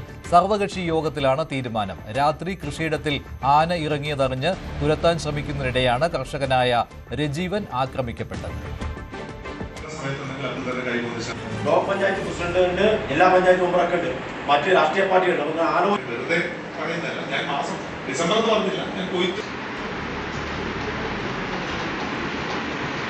രജീവിന്റെ കുടുംബത്തിന് ആദ്യഘട്ട നഷ്ടപരിഹാരമായി 6 ലക്ഷം രൂപ ഇന്ന് തന്നെ നൽകുമെന്ന് വനം വകുപ്പ് വ്യക്തമാക്കി. അവയവദാനത്തിലൂടെ 4 പേർക്ക് പുതുജീവനേകിയ എറണാകുളം വൈപ്പിൻ എടവനക്കാട് സ്വദേശിയായ ജാസ്നിയയുടെ സംസ്കാരം ഉടൻ നടക്കും. രാവിലെ അങ്കമാലി മോർണിംഗ് സ്റ്റാർ കോളേജിലെ പൊതുദർശനത്തിന് ശേഷം വീട്ടിലും പൊതുദർശനമുണ്ടായിരുന്നു. ആയിരങ്ങളാണ് ജാസ്നിയയ്ക്ക് അന്ത്യാഞ്ജലി അർപ്പിക്കാൻ എത്തിയത്. ജാസ്നിയെ വാഹനമിടിച്ച ശേഷം നിർത്താതെ പോയ ഡോക്ടർ സിറിയക് പി ജോർജിനെ പോലീസ് അറസ്റ്റ് ചെയ്തു. ഇക്കഴിഞ്ഞ ഫെബ്രുവരി 28-നാണ് വൈപ്പിൻ എടവനക്കാട് സ്വദേശിനിയായ ജാസ്ലി എന്ന പെൺകുട്ടിക്ക് അപകടമുണ്ടാകുന്നത്. അങ്കമാലിയിൽ വെച്ച് കാറിടിച്ചുണ്ടായ അപകടത്തെ തുടർന്ന് റോഡിലേക്ക് തെറിച്ചു വീണ ജാസ്ലിയുടെ തലയ്ക്കാണ് ക്ഷതമേറ്റത്. അങ്കമാലിയിൽ തന്നെ അപ്പോൾ പട്രോളിംഗ് ഉണ്ടായിരുന്ന പോലീസുകാരാണ് ജാസ്ലിയെ ഹോസ്പിറ്റലിൽ എത്തിക്കുന്നത്. അങ്കമാലിയിലെ സ്വകാര്യ ആശുപത്രിയിലായിരുന്നു ആദ്യ ഘട്ടത്തിലെത്തിച്ചിരുന്നത്. പരുക്ക് ഗുരുതരമായതിനെ തുടർന്നാണ് രാജഗിരി ആശുപത്രിയിലേക്ക് മാറ്റുന്നത്. തുടർന്ന് ഇന്നലെ രാവിലെയോടുകൂടിയാണ് ജാസ്ലിയുടെ മസ്തിഷ്ക മരണം സ്ഥിരീകരിക്കുന്നത്. വളരെ വൈകാരികമായ നിമിഷങ്ങളിലും അങ്ങേയറ്റം വേദനയോടുകൂടിയിരിക്കുന്ന സാഹചര്യത്തിലും ആ മാതാപിതാക്കൾ ജാസ്ലിയുടെ അവയവങ്ങൾ ദാനം ചെയ്യാൻ തീരുമാനിക്കുകയായിരുന്നു. അതായത് കരൾ, വൃക്ക, 2 നേത്രപടലങ്ങൾ തുടങ്ങിയവയാണ് ദാനം ചെയ്തത്. കരൾ രാജഗിരി ആശുപത്രിയിലെ തന്നെ ഒരു രോഗിക്കും, വൃക്ക കോട്ടയം മെഡിക്കൽ കോളേജിലെ ഒരു രോഗിക്കുമാണ് ദാനം ചെയ്തത്. നേത്രപടലങ്ങൾ നേത്രബാങ്കിൽ തന്നെ സൂക്ഷിച്ചിട്ടുണ്ട്. എന്നിരുന്നാലും അങ്കമാലി മോർണിംഗ് സ്റ്റാർ കോളേജിലെ 2ാം വർഷ ബിരുദ വിദ്യാർത്ഥിനിയാണ്, 2ാം വർഷ ബികോം വിദ്യാർത്ഥിനിയാണ് 19 വയസ്സുള്ള ജാസ്ലിയ. സ്പോർട്സിലും കലയിലുമൊക്കെ മിടുക്കിയായിരുന്നു. നിരവധി ട്രോഫികളാണ്, നിരവധി സമ്മാനങ്ങളാണ് യൂണിവേഴ്സിറ്റി തലത്തിലുമൊക്കെ ജാസ്ലിയ വാങ്ങിക്കൂട്ടിയത്. സ്കൂളിലുള്ള അധ്യാപകരുൾപ്പെടെയും ജാസ്ലിയ അത്തരത്തിൽ വളരെ മിടുക്കിയായ ഒരു പെൺകുട്ടിയായ, വളരെ പ്ലസൻ്റായ ഒരു പെൺകുട്ടിയായാണ് ഓർമ്മിക്കുന്നത്. ആ ഒരു സാഹചര്യത്തിൽ കേസോട്ടോ വഴിയാണ് മാതാപിതാക്കൾ അവയവദാനത്തിനുള്ള കോർഡിനേഷൻ നടത്തിയത്. അടിയന്തരമായി തന്നെ ഈ അവയവം വേണ്ട ആളുകളെ ലഭിക്കുകയും ചെയ്തു. അതുകൊണ്ട് തന്നെ ഇന്നലെ തന്നെ അതിനുള്ള നീക്കങ്ങൾ നടത്തിയിരുന്നു. ഇന്നലെ വൈകുന്നേരമാണ് അവയവദാനത്തിന് ശേഷം ജാസ്ലിയുടെ മൃതദേഹം വീട്ടുകാർക്ക് വിട്ടു നൽകുന്നത്. അതിനുശേഷം ഇന്ന് രാവിലെ തന്നെ അങ്കമാലി മോർണിംഗ് സ്റ്റാർ കോളേജ് അങ്കണത്തിൽ പൊതുദർശനമുണ്ടായിരുന്നു. തുടർന്ന് വീട്ടിലും പൊതുദർശനത്തിന് ശേഷം വൈകുന്നേരം 3 മണിയോട് കൂടിയാണ് ജാസ്ലിയുടെ മൃതദേഹം സംസ്കരിക്കുക. ജാസ്ലിയുടെ മരണം നാടിനാകെ നോവാവുകയാണ്. അങ്കമാലി മോർണിംഗ് സ്റ്റാർ കോളേജിലെ 2ാം വർഷ ബികോം വിദ്യാർത്ഥിനിയായ ജാസ്ലിയ പഠനത്തോടൊപ്പം കായിക രംഗത്തും മികവ് പുലർത്തിയിരുന്നു. സ്വന്തം പഠന ചെലവിനായി അങ്കമാലിയിലെ പിസ വിൽപ്പനശാലയിൽ പാർട്ട് ടൈം ജോലി ചെയ്തു വരികയായിരുന്നു. ജാസ്ലിയുടെ വിയോഗത്തിൽ കൂട്ടുകാരും വാക്കുകൾ കിട്ടാനില്ലാതെ വിങ്ങിപ്പോയി.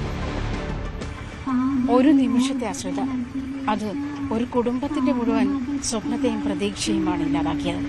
എന്നിട്ട് പോലും ആ നോവിനിടയിലും ജാസ്ലിയുടെ മാതാപിതാക്കൾ കൈക്കൊണ്ട മഹത്തായ തീരുമാനം അതാണ് ജാസ്ലിയെയും കുടുംബത്തെയും വേറിട്ടതാക്കുന്നത്.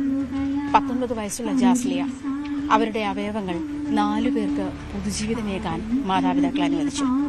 ഇന്നലെ രാവിലെ 6:30 മസ്തിഷ്ക മരണം സ്ഥിരീകരിച്ചപ്പോൾ അടിയന്തരമായി മകളുടെ അവയവങ്ങൾ ദാനം ചെയ്യാനാണ് ആ കുടുംബം തീരുമാനിച്ചത്. ഉടൻ തന്നെ അവയവദാനം പൂർത്തിയാക്കി വൈകുന്നേരത്തോടു കൂടിയാണ് ജാസ്ലിയുടെ മൃതദേഹം തിരിച്ചെത്തിച്ചത്, വീട്ടുകാർക്ക് വിട്ടുകൊടുത്തത്.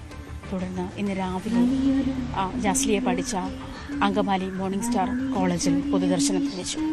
അതിനുശേഷമാണ് വീട്ടിലെ ചടങ്ങുകൾ പുരോഗമിക്കുന്നത്. നിരവധി ആളുകളാണ് വികാരാധീനരായി ജാസ്ലിയെ കാണാനായി ഇവിടെ എത്തിക്കൊണ്ടിരിക്കുന്നത്. ജാസ്ലിയ സ്പോർട്സിലും ഡാൻസിലും ഒക്കെ അങ്ങേയറ്റം മിടുക്കിയായ ഒരു പെൺകുട്ടിയായി മാറുകയാണ്. പ്രത്യേകിച്ചും കോളേജിലെ അറിയപ്പെടുന്ന ഈ കായിക രംഗങ്ങളിൽ അറിയപ്പെടുന്ന ഒരു പെൺകുട്ടിയായി, എല്ലാവർക്കും കണ്ണലുണിയായി മാറുന്ന ഒരു പെൺകുട്ടിയായി ജാസ്ലിയ വളരെ പെട്ടെന്നാണ് മാറിയത്. 2ാം വർഷ ബികോം വിദ്യാർത്ഥിനിയാണ്. ആ ഒരു സാഹചര്യത്തിൽ നമുക്ക് ദൃശ്യങ്ങളിൽ തന്നെ കാണാം, നിരവധി കുട്ടികൾ കോളേജിൽ പൊതുദർശനം ഉണ്ടായിരുന്നിട്ട് പോലും നിരവധി പേരാണ് കണ്ണീരോടെ ജാസ്ലിയെ കാണാൻ വീട്ടിലെത്തി നിൽക്കുന്നത്. നാട്ടുകാരുടെ ഓമനയായിരുന്നു, കൂട്ടുകാരുടെയും കോളേജിലെയും ഒക്കെ കുട്ടികളുടെ ഓമനയായിരുന്നു ജാസ്ലിയ. ആ ഒരു സാഹചര്യത്തിൽ വീട്ടിൽ പൊതുദർശന ചടങ്ങുകൾ പുരോഗമിക്കുന്നതിനിടയിൽ നമുക്ക് അവർക്കിടയിലും നിറഞ്ഞ കണ്ണുകളോട് കൂടിയിരിക്കുന്ന കൂട്ടുകാരെയും പ്രിയപ്പെട്ടവരെയും ഒക്കെ കാണാം. ജാസ്ലിയ നാടിന് പ്രിയപ്പെട്ട, വീടിന് പ്രിയപ്പെട്ട, അതുപോലെ കൂട്ടുകാർക്കൊക്കെ പ്രിയപ്പെട്ട ഒരു പെൺകുട്ടിയായിരുന്നു. ജാസ്ലിയെ എങ്ങനെ ഓർമ്മിക്കുന്നു എന്ന് നമുക്ക് ചോദിക്കാം. എങ്ങനെയാണ് പെൺകുട്ടിയെ ഓർക്കുന്നത്? കുട്ടി ഞങ്ങളുടെ സ്കൂളിലാണ് പഠിച്ചിരുന്നത്. എടവനക്കാട് SDPY KPMHS ആ കുട്ടിയുടെ ക്ലാസ് ആയിരുന്നു ഈ ടീച്ചർക്കാർക്കും കൂടുതൽ അറിയാം. ഞാൻ പഠിപ്പിച്ചിട്ടില്ല, കുട്ടിയെ കണ്ട് അറിയണം എന്നുള്ളതേ ഉള്ളൂ. എപ്പോഴും ചിരിച്ചൊരു മുഖത്തോടുകൂടി കാണുന്നൊരു കുട്ടിയായിരുന്നു. ക്ലാസ് ടീച്ചർ പറഞ്ഞ പോലെ ക്ലാസ് ടീച്ചറാണ്. കുട്ടിയെ നന്നായി അറിയാവുന്ന ഒരാളാണ്. വൈകാരികമാണ് നിമിഷം, എന്നാലും നല്ല കുട്ടിയായിരുന്നു. എപ്പോഴും വളരെ പ്ലസൻ്റായിട്ട് മാത്രം പ്രത്യക്ഷപ്പെട്ടിരുന്നൊരു കുട്ടിയാണ്. 2022 മാർച്ച് ബാച്ചാണ് 10ാം ക്ലാസ്സിൻ്റെ ക്ലാസ്സിൽ. എപ്പോഴും ഭയങ്കര പ്ലസൻ്റായിരിക്കും. അതുകൂടാതെ എന്തുണ്ടെങ്കിലും വളരെ ആക്റ്റീവായിട്ട് മുന്നോട്ട് വരുന്നൊരു കുട്ടിയാണ്. ജാസ്ലിയ എന്ന് പറഞ്ഞിട്ടുണ്ടെങ്കിൽ പാസ് ഔട്ടായി പോയിട്ടുണ്ടെങ്കിലും ഇപ്പോഴും സ്കൂളിലേക്ക് കടന്നു വരുന്നൊരു കുട്ടിയാണ്. എപ്പോഴും എന്തെങ്കിലുമൊക്കെ കാര്യങ്ങൾ പറഞ്ഞ് അവൾ സ്കൂളിലേക്ക് വരും. ഇപ്പോൾ ഇന്ന സാറിനെ കാണാനായിട്ട്, പരേഡ് കാണാനായിട്ട്, ആക്ടിവിറ്റി കാണാനായിട്ട് ഓടി വരുന്നൊരു കുട്ടിയാണ് ജാസ്ലിയ.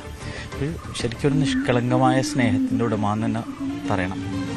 കാരണം ഇവിടുത്തെ എല്ലാ കടക്കാരും, ഇവിടുത്തെ എല്ലാ നാട്ടുകാരും തന്നെ അവൾ വർത്തമാനം പറയാതെ ആരോടും പോവില്ല. അത്ര വളരെ ഇന്നസെൻ്റായിട്ടുള്ള മറ്റുള്ളവരോട് ഇടപെടുന്ന ഒരു കുട്ടിയാണ്. ശരിക്കൊരു നഷ്ടം എന്ന് പറഞ്ഞാൽ വലിയൊരു നഷ്ടം തന്നെയാണ്.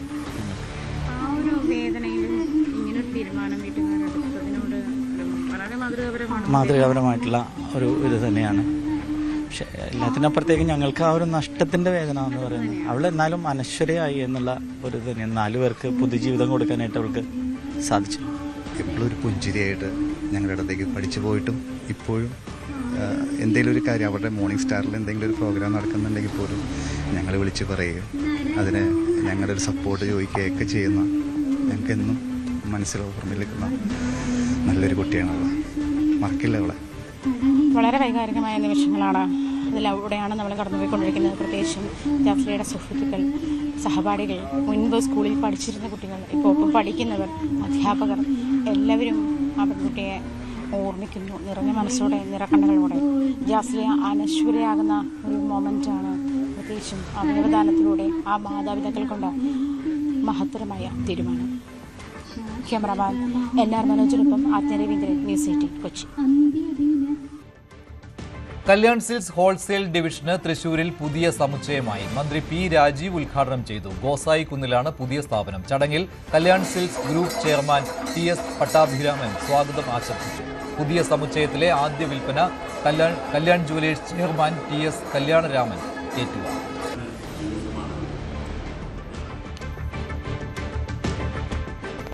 ഇനി സ്വർണം വെള്ളി നിരക്കുകൾ കൂടി. ഗോൾഡ് ആൻഡ് ഡയമണ്ട്സ് ഇന്നത്തെ സ്വർണം വെള്ളി നിരക്കുകൾ നിങ്ങൾക്കായി സമർപ്പിച്ചത് Kavitha gold and diamonds, the versatile jewellery. സ്വർണം 22 ക്യാരറ്റ് ഗ്രാമിന് 15,080, പവന് 1,20,640. സ്വർണം 18 ക്യാരറ്റ് ഗ്രാമിന് 12,455, പവന് 99,640. വെള്ളി ഗ്രാമിന് 285, കിലോയ്ക്ക് 2,85,000 രൂപ. കവിത ഗോൾഡ് ആൻഡ് ഡയമണ്ട്സ് ഇന്നത്തെ സ്വർണം വെള്ളി നിരക്കുകൾ നിങ്ങൾക്കായി സമർപ്പിച്ചത് Kavitha gold and diamonds, the versatile jewellery. ഇടവേളയ്ക്ക് ശേഷം സ്പോട്ട് ലൈവ് ടോം കുര്യാക്കോസ് ചെയ്യും.